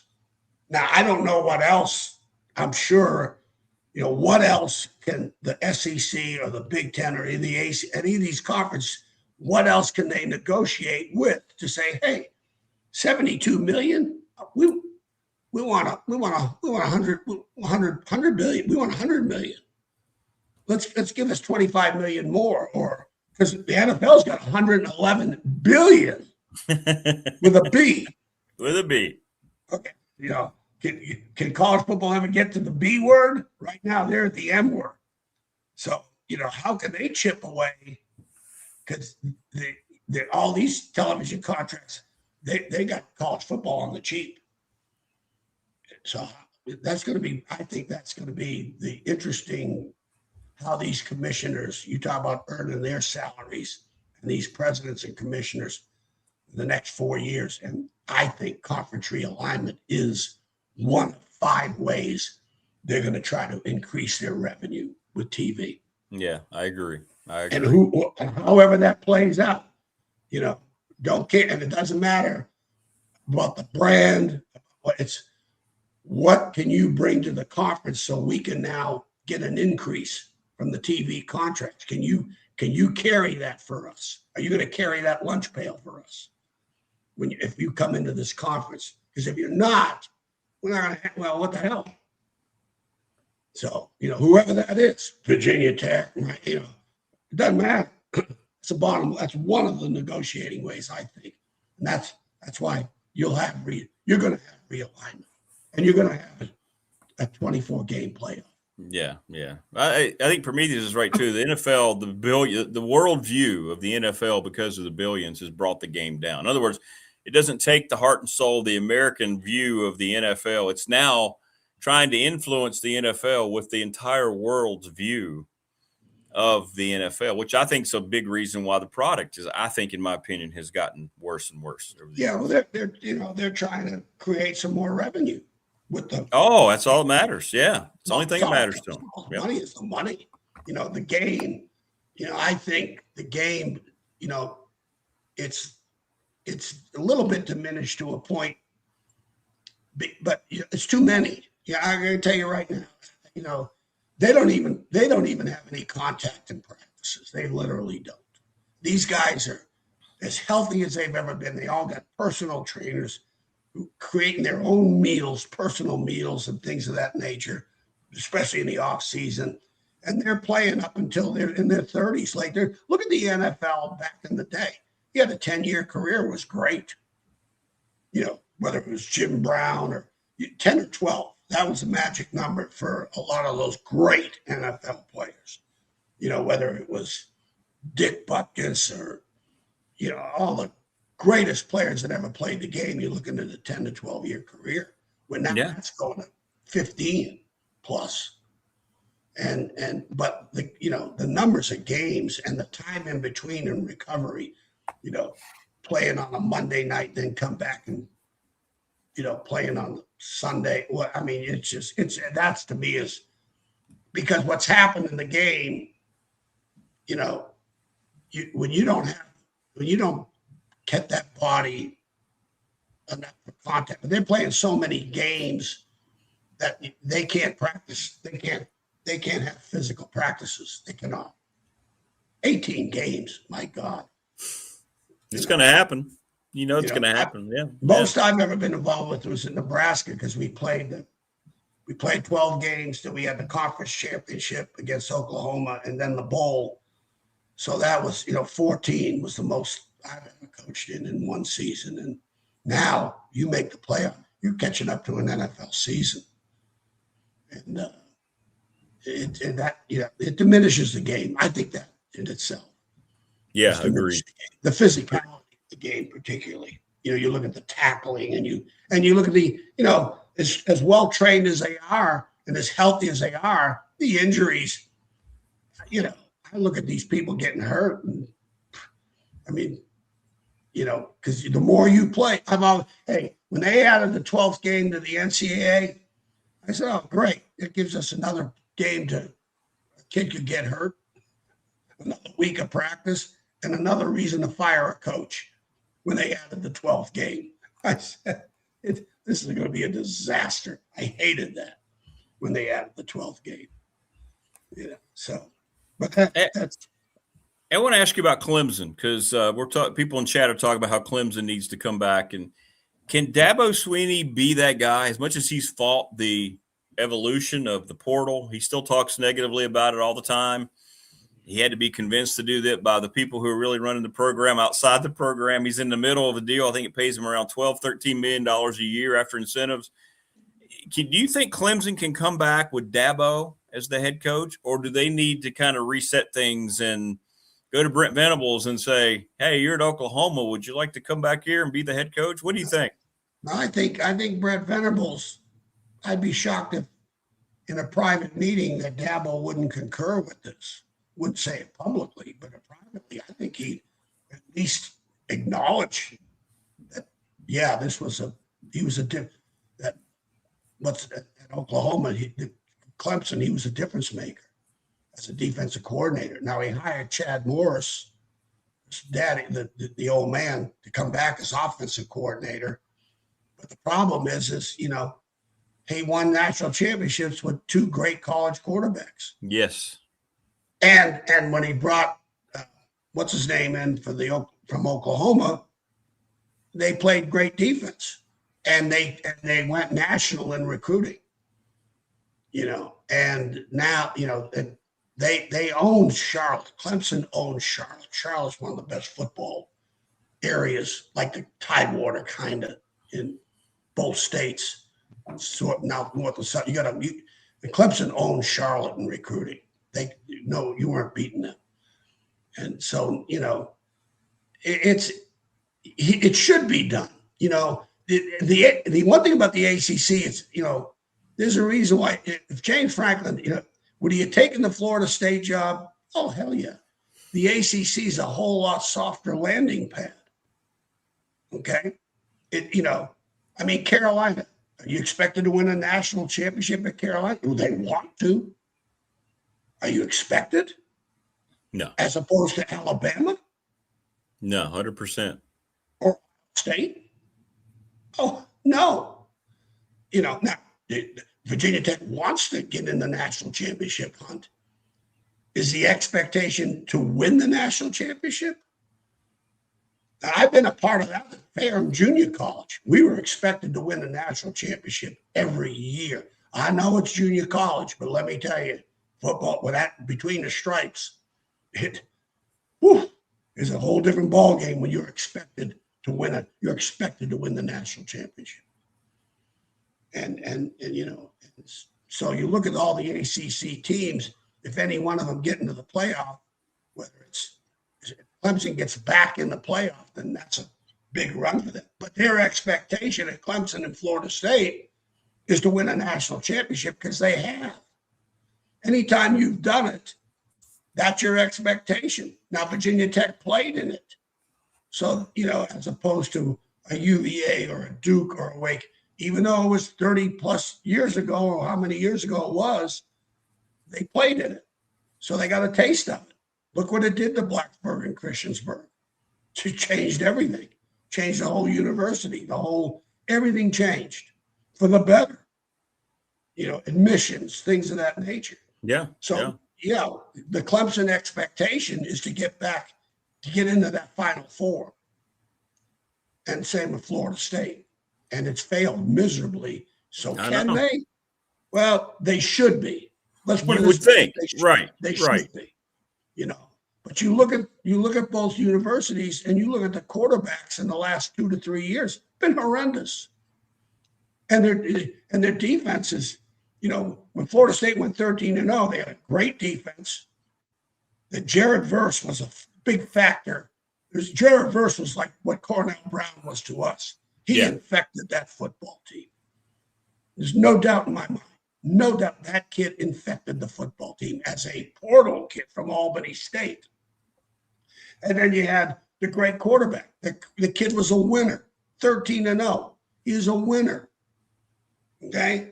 They still won the championship game without him, and then they get denied. Yeah, they got kicked out. Yeah.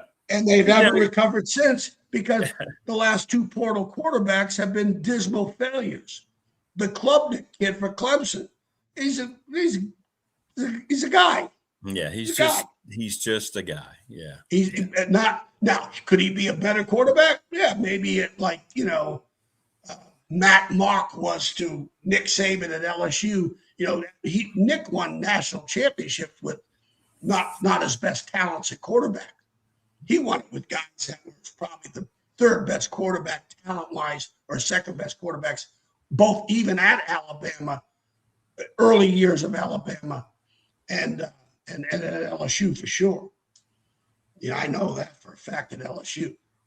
You think Klubnik can break through? I know the Jets took him in the 4th round. You think Klubnik can break through at all, or is that just like, hey, here's a guy a roster guy? Yeah, he could get. Yeah, you think he can make it on? Yeah, I wondered about that. Yeah, he'll make the roster. Maybe make the roster. But hey, it's like anything else. What do you do with Clemson? All of a sudden, he's going to be an NFL guy. I know. I'm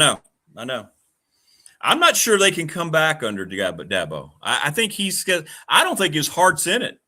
It kind of reminds me of the couple years Sean McVay kind of was like doing it and didn't really know if he wanted to keep doing it out for the Rams. And then when he got refocused again, the Rams are back to being that team. I don't know if Dabo. See, I'm with you on that. I wouldn't bet on him. I wouldn't bet on him. I know. No, I don't. I'm not betting on him. I think right now, I'd bet on Florida State before I bet on Clemson, and I'm not betting on either one of them. I like Virginia Tech's progression ladder the next 2 to 3 years more than Clemson's. Does that sound crazy to say? I honestly think that's true, right? New sheriff in town. I just think Clemson's just right here. Yeah. And they're 7 wins, Rick. 7 wins in the ACC. Yeah. They've turned the clock back to Terry Bowden. Not Terry, but the other Bowden. But it's a regional school now. It's not a national school. It's a regional school. What Coach Franklin's done at Virginia Tech has turned it into a national school. See, that's the key. The first statement Coach Saban made at LSU back in the day in the SEC, here's how he changed the SEC and SEC football as a whole. Everybody was the only 2 schools that were recruiting nationally in the 80s and 90s, because I went against them in Chicago, was Tennessee and Florida. And they had the best talents in the SEC. Tennessee was a national recruiting brand in the early 90s, late 80s, early 90s, and so was Florida. The first statement, then they had the best talent. They were playing for the SEC championships and won national championships. When Nick got to LSU, the first thing he said is, we're going national. Now, we're going to. Right. Anybody we lose in the state is because we did not want them or we didn't have enough scholarships. Right, yeah. We choose. We're gonna get them. Yeah. They're not leaving the state. Yep. Bobby Bowden came in and got the two greatest players that he's had in Florida State's program, the running Warwick Dunn, Peter Warwick and Warwick Dunn, out of Catholic High in Baton Rouge, 10 minutes from the LSU campus. Right. 10 minutes. Bobby Bowden. And they were coming in Michigan, going to New Orleans, Nebraska. People were leaving. And Jerry DiNardo was left with great talent, but poor character. And that bit him in the ass.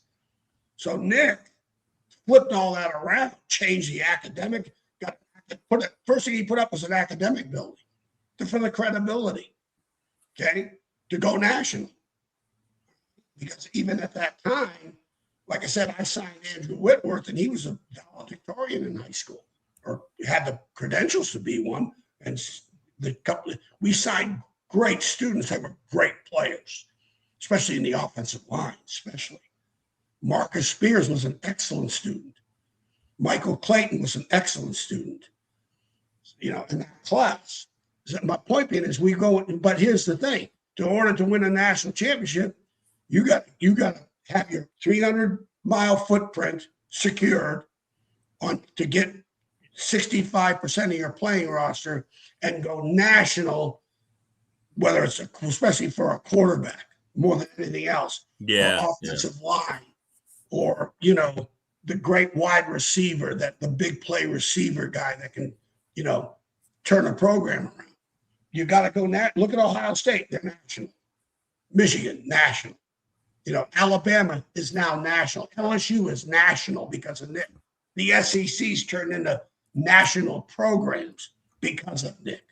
Because you look at the talent level at LSU in his tenure that carried over to Miles, taking the program over. Tennessee and Florida, it was two ships passing in the night, especially Tennessee. Tennessee went from the best SEC talent in Florida to here goes LSU, and they just flopped. Now LSU's got the best talent. And he did it at Alabama, too, because he went national, especially for the quarterback. So in order for Clemson to get back in that national hunt, they got to go national. And you better get the right guy.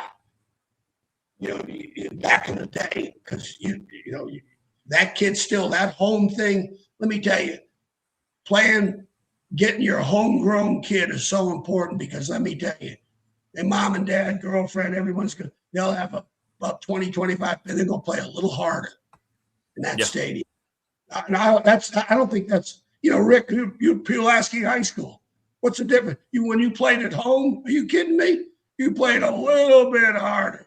And especially when that girlfriend's sitting in the stands, I've always said this, I would always tell the players, you get your ass kicked in this game, she ain't going to want to have no part of your ass after this game. Well, mine was on the sideline cheerleading, so, Yeah, but guess what? If you were getting your ass kicked, she weren't cheering for you anymore. I don't see any pom-poms after that game. Hell no. Hell no. Are you kidding me? So you still, Coach Franklin's doing. He's going gets a quarterback from California. Here's a perfect example. When was the last time Virginia Tech could go to California and sign a really good quarterback? When's the last time they could do that? Yeah. Well, you're right. And we'll probably have you on again Friday, Coach. I'm giving you a heads up now. I'm probably going to need you on Friday if you're around Friday. So. Oh yeah. Hey, I'm Rick. I'm like the golden retriever you've always wanted. And people get to meet you on Saturday at the Bash, so we're excited about that. I'm looking forward to that. But I'm in Radford right now at the Highlander. Are you really? I come up yesterday to go fishing. I was down by the river, and man, those storms follow the river. And I was right on the fringe, and it was dark, and I said, I'm out of here. And I'm looking out the window today. I went on the map. There's no rain. It's right. I know we needed the rain here. Needed the rain, but this thing's just sitting right over Pulaski County. Yeah, right now. Right now. And it's going to get, so I'm pissed. I was going to go fishing because I'm going to that Hokie Club that's right. fundraiser that I got invited to go to. So We'll be All doing right. that. Yeah, you have to let us know how that goes. Yeah. But I'll let you know about my guy, Matt Sheldon. I think you'd enjoy that. Yeah, The please guys in do. chat Mention to Franklin he needs to come on the show. Tell him I'm the guy that interviewed him over at the Blacksburg Sports Oh, Club. I will. I will. I don't know about we sat at the front table. I think I know you did. Yeah, I know you did. I don't know about this time. Who knows? Yeah. But Chuck Baker's a big sponsor of Yep. Haley Toyota's a huge sponsor of this deal for them. So yeah. I think he's going to be at the front. Brian Steinsman's going to be there too. Good. Awesome. So, awesome. Myself and Steiny. So I'll give you a report by Friday. Yeah, have fun. Sold out. You're going to have over 600, 700 people there. Well, have fun, man. Have fun. Well, tell Todd I said hello. I will. I'm trying to catch that big smallmouth in the New River for him, but I don't know. I think that sucker's still going to be here. I don't know. I will. I don't mind the rain. I got a problem with the lightning. I understand. I'll pass it along to you, Coach. All right, buddy. All right, brother. Have fun tonight, man. That was fun. Cool. Tell everybody Rick said hey, okay? I'll do it. All right, man. Take care. Coach Elmo here on the program. Great stuff. Yeah, he's in town. That's cool. He's down in Radford. You should come by Dedmond today. You should hang out. Don't forget, by the way, you should hang out at Professional Door in July. Call 674-0008 and talk to Travis Williams and his crew about $40 off your visit to come and get preventative maintenance.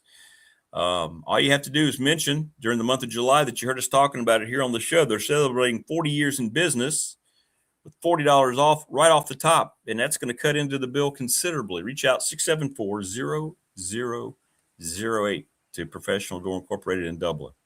Do it now. Do it. All right, do it. ReadySetFund.com. Bob Chris. It's a wonderful program. BOBCRST11@gmail. Read up on it, and I'm sold. ReadySetFund.com. Go read up on it yourself. Series of text messages. And you can have the money you need for your organization if you're trying to raise money for a group of kids or sports team in a week. Talk to the Floyd County Girls Program. Sundown Electric's down in Elliston. The Smith brothers continuing their father's business. 5-star business reviews.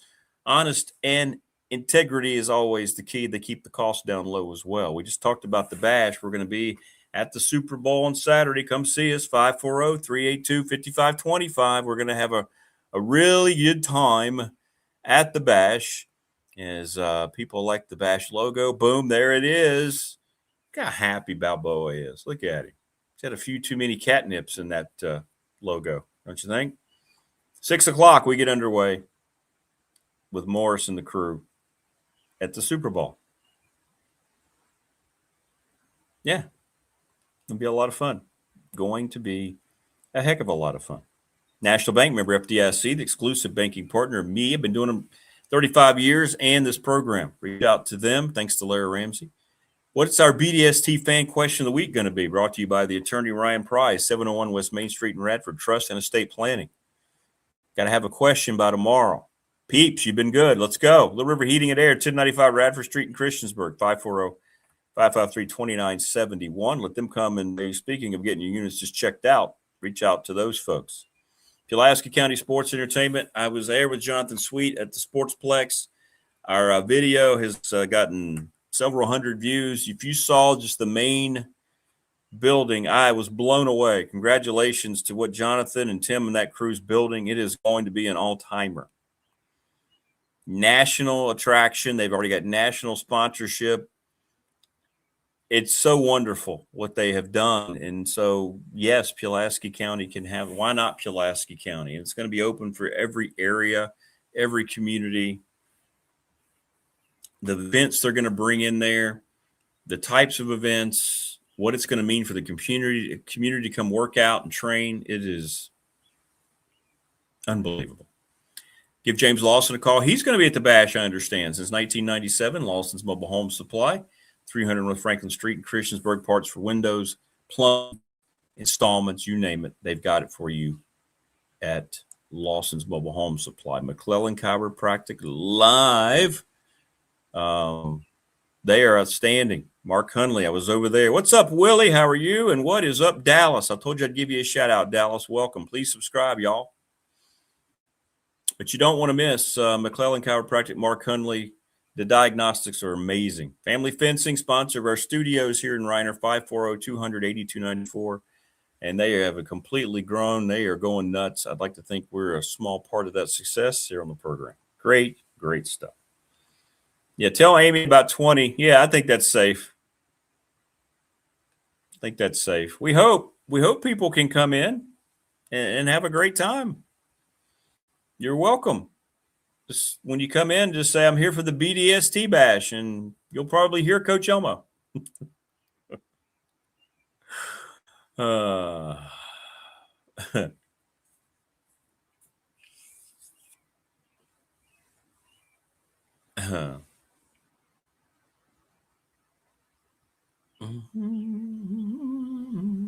Who wins more games this year, Penn State or Virginia Tech? That's not bad at all.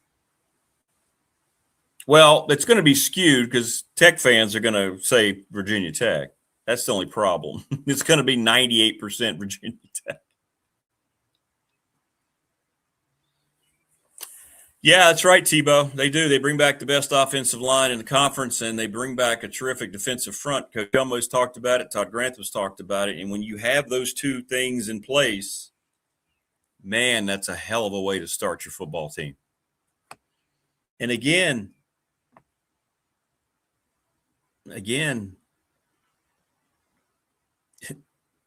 they do it very quietly. Nobody hears a word out of Tony Elliott or his program. They're coming off a record-setting year. Have they reloaded? Is this the MO that he likes to use? I didn't hear anything about his acquisitions last year.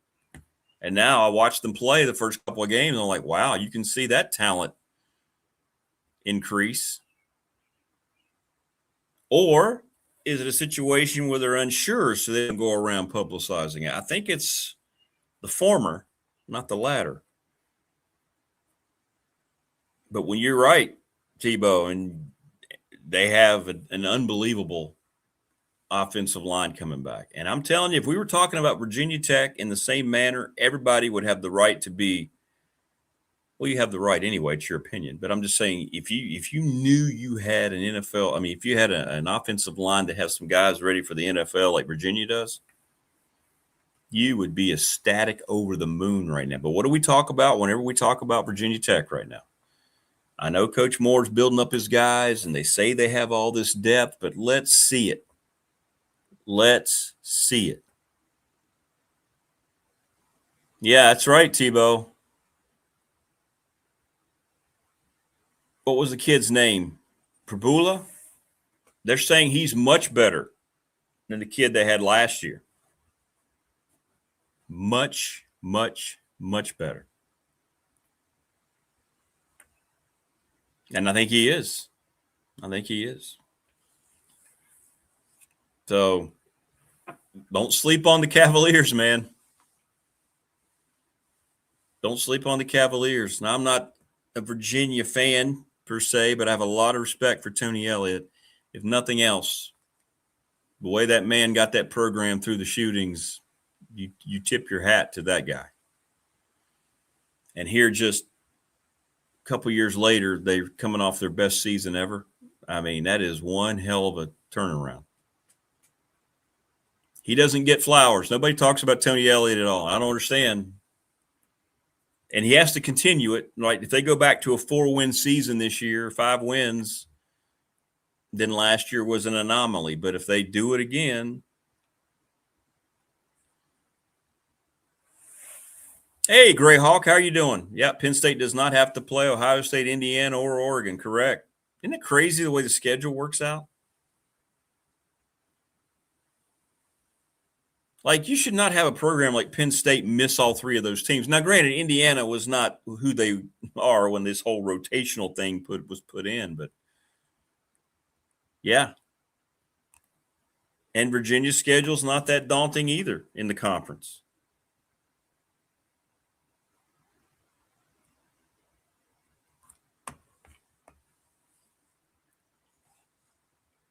But there's no doubt that Tony Elliott's doing a good job, and it's what Coach Elmo says. He kept his staff. Morris, ACC championship and college playoff berth. Otherwise, I'm out. Yep, you've maintained that, Morris. Moving to Charlottesville, get the White Fit Council. What is always so great, I know it's frustrating for fans, but great as well, is the start of every season, you have no idea how things are going to play out. Nobody had Duke and Virginia playing in the ACC title game. Nobody had Wake Forest beating the Washington State coach. They won 9 games. They won a freaking bowl game. And that's what's so great about it.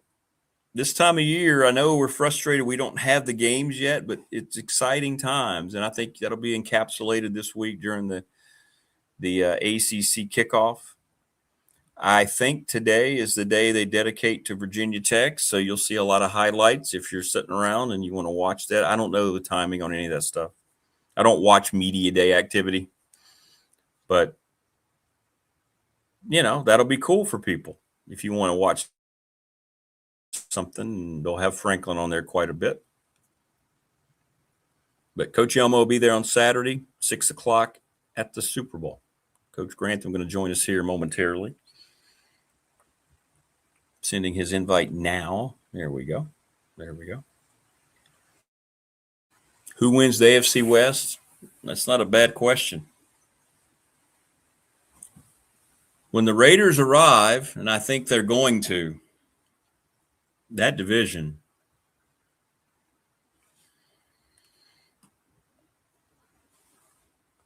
not only do I love Mendoza as a professional prospect, I think Clint Kubiak is going to be, unfortunately for me as a Broncos fan, is going to be an outstanding head coach.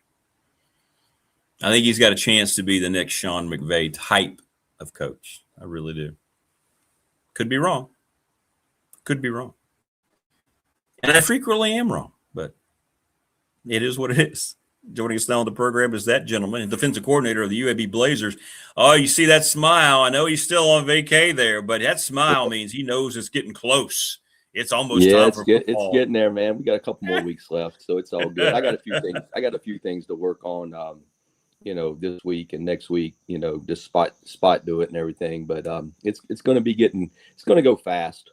It always does go fast. So a couple more weeks and then we'll be rolling. So it's good. I had a couple of my players call me last night and just chopping it up with them. They're working hard, doing a good job. I like their leadership. So anyway, they our media days, I think not this week, but the following week. So anyway, a couple of those guys be going to that. I was going to ask you about how often players communicate with you right now during this time like that. That's got to be encouraging, right? When guys, it's good. I mean, I have a group text with all the different positions, right? So, like, for example, if I see an example of a good pass rush or something like that, I might put it on the group chat for my guys to watch. Or if I see something funny, I mean, we'll intervene a little bit and talk about it and just keep it going, keep it live with them. So I kind of do that with them and, just communicate with them as best you can right now and give them some space to work. Because right now we're really focused a little bit more on conditioning. So that way, as we get into the season, now they're still doing football. It's just that we've kind of flipped the script. In June, we did a little more football than say conditioning per se. And then this month, the month of July, we're hitting the conditioning aspect of it a little bit harder. So that way, come August 2nd, when we report that they'll be ready, but they're still doing football and it's player led and it's going good. So I like where we are. Now you have so many ties still, coach, with the NFL. Are there certain guys that you really are fans of, head coaches in the NFL, that not necessarily that you watch all the time, but you kind of like what they bring to the table? And you look first at, of all, Mike McDonald was my GA. I actually hired him. I mean, he was a GA for me, Mike McDonald. So we still talk. And, there's things that they do now that actually we did back when we were together at Georgia. That's cool. And, I'll talk to him a little bit. So I like him. And then Brandon Staley, when COVID hit, Staley and I did quite a few Zoom calls together, kind of interested in the front that he had, which is, people call it Penny now. It kind of came about during the COVID era. And then he was kind of interested in what I did from a package pressure standpoint, like how you packaged, so many pressures to keep it simple for the players. So we kind of went over that. So I kind of root for him. And then honestly, the guy at Dallas, he and I, like Schottenheimer, I like him a lot. He was at Georgia at one time, and he was with the Jets when they had Chad Pennington, and they were the first team in the National Football League to actually go turbo or fast. And it wasn't really, you weren't really equipped for it. And I was with the Browns, and we played them one year, and we ended up beating them. But like the first 15 plays, because everybody's got a script, and it doesn't matter. Like they're gonna run their script plays, so it's like speed dial, man. They're calling them, and that was my first exposure to tempo and that kind of stuff. And anyway, I got a lot of respect for what he does and everything. So I kind of root more for people than teams, just because of my relationship with them. I got a lot of respect for Andy Reid. I've talked to him a couple times and visited with him on some guys and things like that. So I got some respect for him and what they do defensively. So it's more about people for me than say a team. How important was it for the Raiders to do what they did with a guy like Clint Kubiak coming in, who has that offensive background, pairing them up with the guy that at some point, whether it's this year, midway through the year, maybe he starts the year, I don't know, they brought in Cousins. How important is it to have that relationship right off the bat for a rookie quarterback nowadays? Yeah, Clint and I worked together in New Orleans. That's right. And he's such a great guy, man. I mean, to be honest with you, we talked a little bit of football, but we always talked fishing. because we sat next to each other in the staff meeting, and we'd be talking.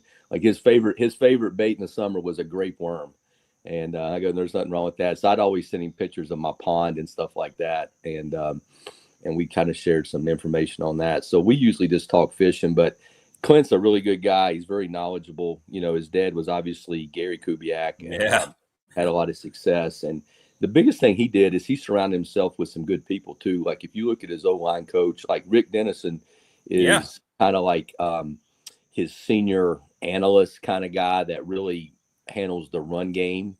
And then the O-line coach was with us at New Orleans and went with him to Seattle. I think he's a really good technician, and he surrounded himself with some good people. The quarterback coach was there. So there's a lot of guys that went from New Orleans to Seattle, and he took them to the Raiders. So he's got some familiarity around him with people he knows.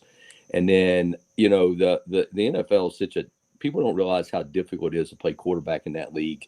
So I think getting a guy like Cousins who has experience and really has had success. Now he's had some years where, he's thrown a lot of picks and things like that.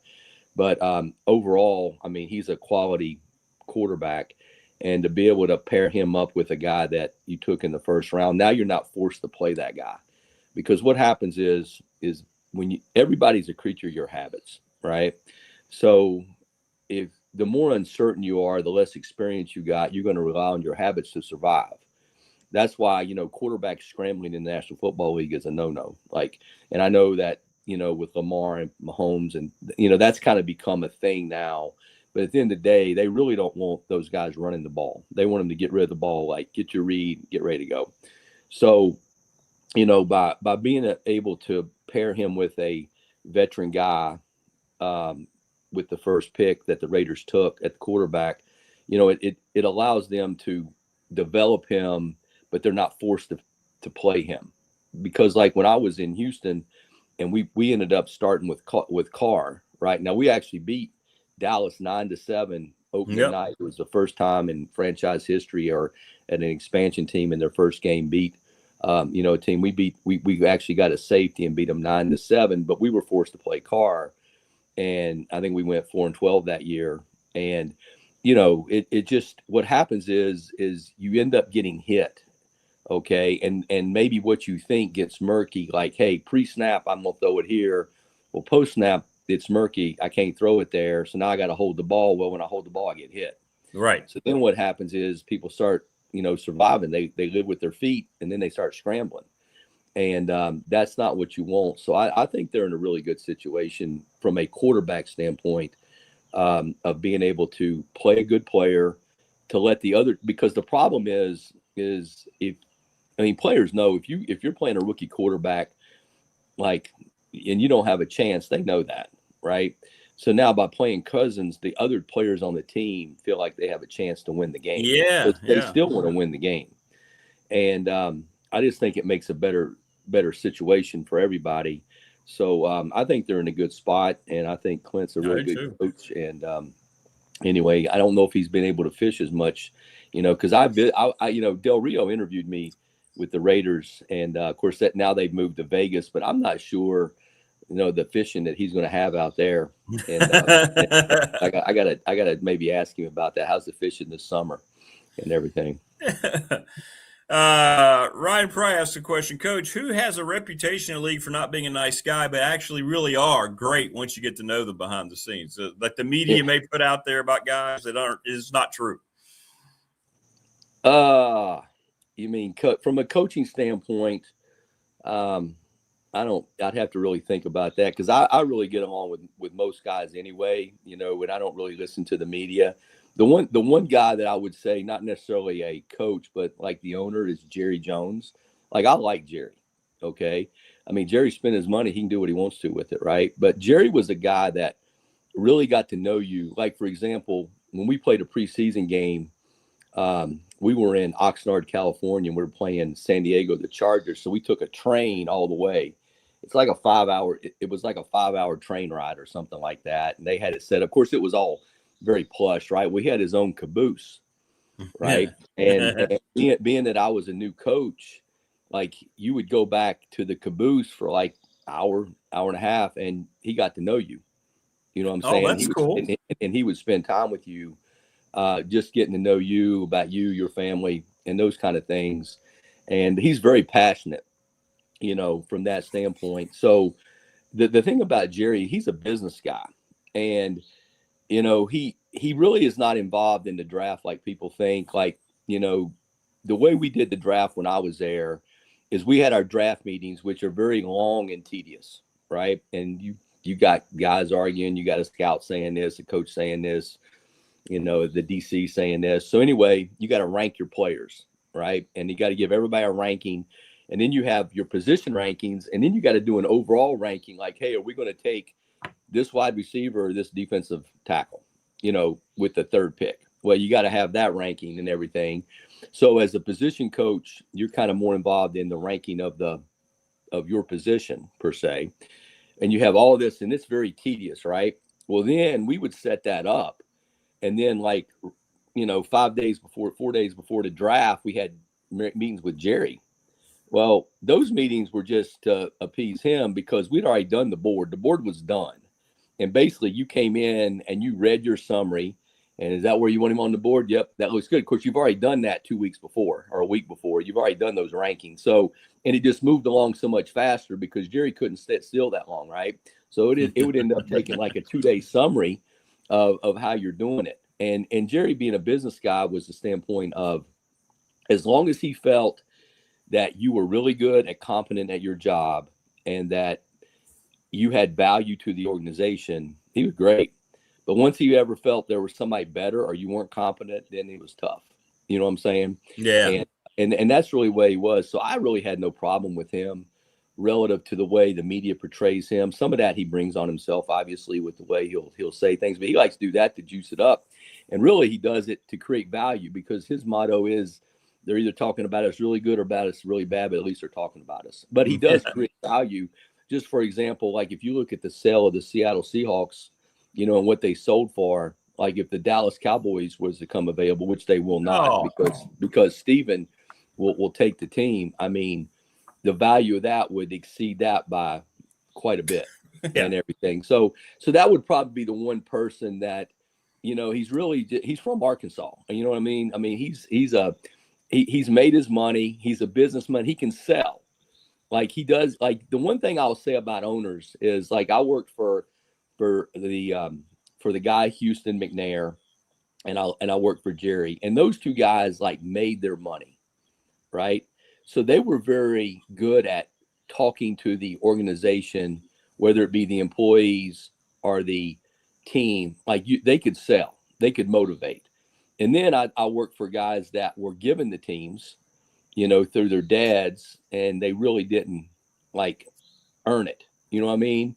And their speaking or ability to move people was nowhere near as good as those two guys. So that was one thing that was pretty interesting to me from a leadership standpoint and everything. So I would say that's probably the one that is probably a little bit more down to earth than people think, and everything he says kind of gets blown up.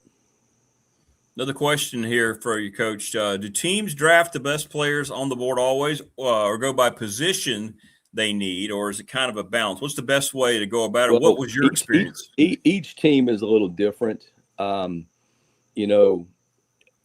Each team is a little different. Some guys will now later in the draft, most teams are going to take the best player available, regardless of where your needs are and those kind of things. Now, what you're going to end up doing though, early on with the better higher picks, is you're going to take need based. You know what I'm saying? Because you can only play so many guys. So early in the draft, you're going to end up taking more of a need and what you kind of need to make your team better.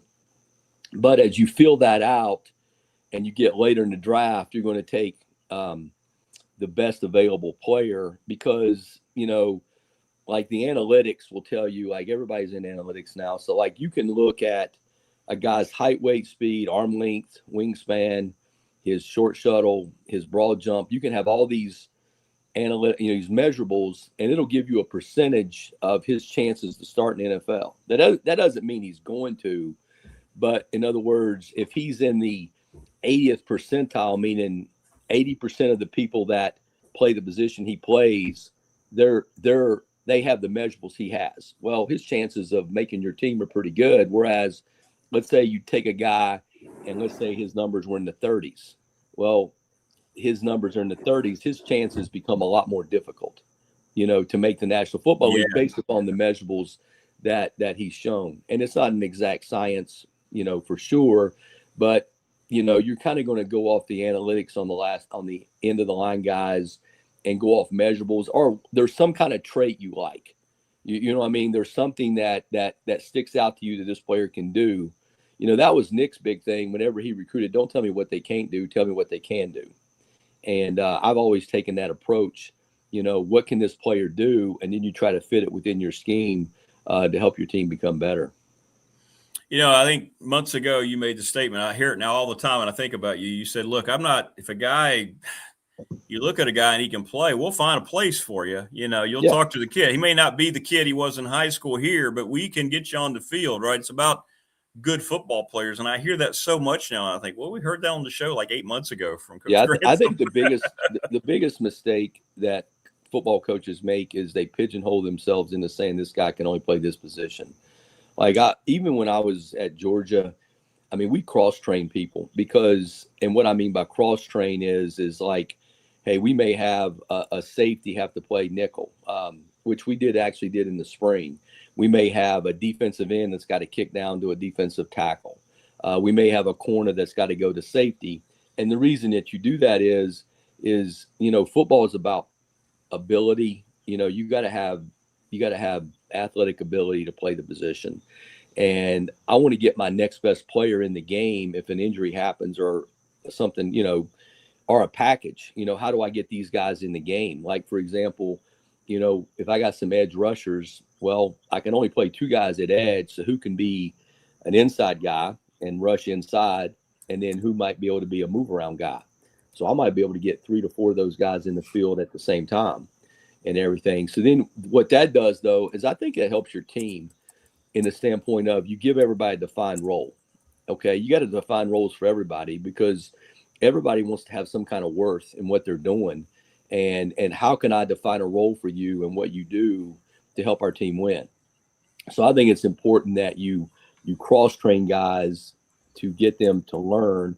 And I think it helps them see the big picture, meaning if I'm the nickel, okay, all right, well, if I'm playing safety generally and I play behind the nickel, well, I know what's happening behind me. And now all of a sudden I move to the nickel position. Well, I know what's behind me if I got help or not because I played that position, before I moved here. So I think that from a big picture standpoint, it helps you become a better student of your defense and what you do. Yeah, that makes perfect sense, and that's the way it should be. And Coach Beamer did that as well as anybody, didn't he, during his time? Yeah, Coach, yeah. we when I was with Phil there. I mean, when you recruit, you're really just recruiting, and you never know how that's why you got to be careful in pro football. Like even as smart as, and I'm going to go back a little bit, Al Groh was at Virginia. And, he ended up not finishing very well. And one of the things that I had someone ask him, because he was a big 3-4 guy, and they wanted these big guys and that kind of thing, is he said, I would not pigeonhole myself into taking guys for a position. And what he's saying is I just don't want to take a left defensive end. I want to take a defensive end that could be a defensive end, might grow into being a tackle. I can slide. So you got position flexibility, because nobody really knows where these kids are going to grow. I mean, when they're 17, 18-year-old and all of a sudden they get into a good training program, they get, good training table food and that kind of thing. Like I've had guys gain 35 pounds in one semester, and it's just because now they're eating. And I think you got to be careful in pigeonholing yourself into saying a guy can only play one position. So I think in college, what you have to do, or I know you got to do, is you got to make sure that you're taking athletes and then you figure it out as they grow. And yeah. So. Yeah. No, I like that. It just opens up so many more options for your roster, doesn't it? I mean, it's smart. It's smart. Yeah. Well, now as you talk to guys, and how much more time you got there in the beautiful lake house there? How much more time you got? So I got a couple more weeks. We actually, I'll leave 2 weeks. I'll leave 2 weeks from tomorrow, and I'll head back. And I'll still do some things from here. Nowadays with, the computer and iPad and all that, like I'm connected to our Thundercloud system, so I can watch practice. I can watch guys, 7-on-7. I can do all of that. And then we rotate guys in the office. So one of our quality control guys, he'll be in the office the last week, and then I'll be coordinating with him, our install packages to get those done, which they're kind of done now, but we'll finalize them that last week. But I can do that from here, and and then kind of roll. So with technology, you can kind of be away a little bit and still get work done and not have to be in the office this time of year anyway. Coach almost said he's keeping the largemouth for you. He's here in the New River Valley. He's going to hit the river today if he can. He loves the river, man. He loves the river. He loves walking the river and fishing that, and that's his joy, man. He enjoys doing that. It's not very deep right now in the drought, but it did get some rain over the weekend, so hopefully that will help. Yeah, well, that's good. Hopefully he'll be able to catch some fish and have a little bit of fun. Before I let you go, this mess at Michigan, it just gets worse every day, doesn't it? Yeah, it's interesting. The only thing it's interesting is they haven't won national championships. So yeah, I mean, that'll be the trade-off of is it worth it or whatever. But yeah, it's pretty unique as far as the amount of things that have happened there over the last 10 years. And anyway, we'll see how it shakes out the later part of this week. Yeah, it's quite wide. That's what we've been asking people today. Like, does the national championship part outweigh the mess around it? I'm pleasantly surprised. Most people are saying no, they wouldn't want it to be that way. They don't want all that stuff around their program. So that's kind of cool. It's a lot. So it is a lot. It's a lot. So we'll just see how it shakes and get back to playing football in the fall, and they'll. Once the ball kicks off, they'll be focused on that. So, yeah, no doubt. They got one heck of a football coach too. So, yeah, he's a really good. Him and Dan Mullen worked together, and actually, Dan wanted it. Dan was the OC, and Kyle was the DC, and Kyle got the job, and that was the reason that Dan left. Kyle actually offered Dan the OC's job when Urban left, but he ended up going with Urban, and Kyle did a good job while he was there. And really, he was forced out, this past year, really because they kind of felt maybe he's a little bit too old, or couldn't do it again. So anyway, I'm sure he's got a chip on his shoulder. Yeah. And it'll be interesting to see how they do. Yeah, there's no doubt. Yeah, that's right. Let's run that guy out of there. Yeah, it makes a lot of sense. That makes a heck of a lot of sense. All right, brother. Well, enjoy your time, man. It's good stuff. And thanks for answering everybody's questions. Good knowledge. Yeah, you guys take care. Have a good week. I'll see you next week. All right, brother. See you. There you go. Bye-bye. There you go. Todd Grantham still smiling there in the sunshine at his beach house or at his lake house. Good stuff. I'm jealous. I'm very jealous. Very, very jealous. Thanks for the questions, too. Appreciate that. Don't forget, by the way, to reach out to Professional Door Incorporated this month to get $40 off your preventative maintenance visit, 674-0008. It's great stuff. Great stuff. And don't forget, this Saturday, we are going to be over at the Bash. Come see us. There it is. Boom. Red Solo Cup. 6 o'clock at the NRV Super Bowl. Saturday, July 18th. Stop by, say hi, kick a tire or two. We're going to do some bowling, going to talk to Coach Elmo and whoever else can show up. We'd love to have you. We'd love to have you. And you don't have to feel obligated to come. You don't have to feel obligated to stay a long time, but you're going to have food and beverage. We've got a big room for you. And we're looking forward to it. Looking forward to meeting some people in person. I met quite a few people in chat in person already, but it would be great to get to know even more of you in chat. Yeah, it really stinks about Sam Neill passing away.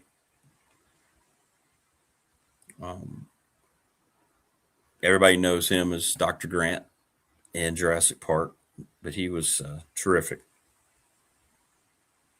Absolutely terrific. In a lot of things, but no doubt in that movie. And I didn't realize he was almost 80. And I was just reading a thing about it here. He apparently had just beaten cancer like about a year ago, gotten through cancer and looked like, and then I don't know what happened. They haven't said anything about this. Yeah, sad, man. Very, very sad. The cycle of life. It can really suck. It really can. Absolutely. Thank you, Donald. Donald says, great stuff. I always enjoy Mondays knowing you get Coach Elmo and Coach Grantham. Such knowledge. Yeah, it's cool, man. You get a look inside that whole, how it all works. And now when you're watching on Saturday and Sunday, you can kind of get a better visual for it. It is cool. It's very, very cool. All the way around. You learn a lot. You just kind of become a sponge. Coach Elmo did it for fun to think the average over 4 decades, 18 schools. Think of all the different places he influenced. Todd Grantham's done it at the highest level in college, in the SEC, many stops in the National Football League for many years. And now he's trying to help rebuild a program. Just good stuff, man. Yeah, ain't no sunshine in NRV, yeah. And it looks like it's going to last a while, right? Sun may make an appearance on Wednesday. It's okay, man. I will not complain. We need the rain. We need the rain. It is very, very dry. Everything is too dry around here. And it looks like it's going to be kind of it's not pouring, but there's a steady little light rain falling, and that's what you need. Absorb it. Get that in the ground around the greenery. And where I always see it is down at the river, down by Deadman Center. Whew. Not good. Not good. Not good at all, actually. Did you see by the way, did you see on X the viral video of the bison, the male bison in Yellowstone National Park? This gentleman and his wife got out of their vehicle. It was during mating season.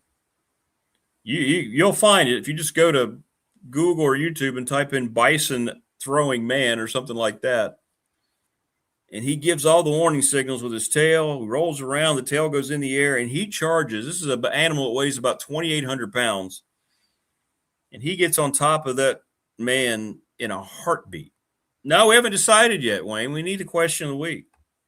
But he lifts him up about 30 feet in the air. I don't know if the man survived. It's bizarre. Absolutely bizarre.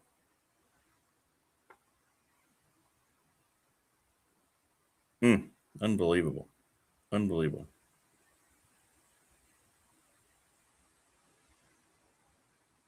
Anyway, question of the week. I don't know. I like the one that you had leading us to who has the best record. Let's make a decision tomorrow. Tech or Penn State. I mean, it's going to be very, very Penn State. I mean, Virginia Tech heavy here, obviously.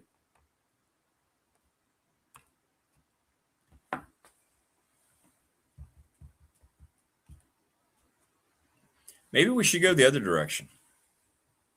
Can Virginia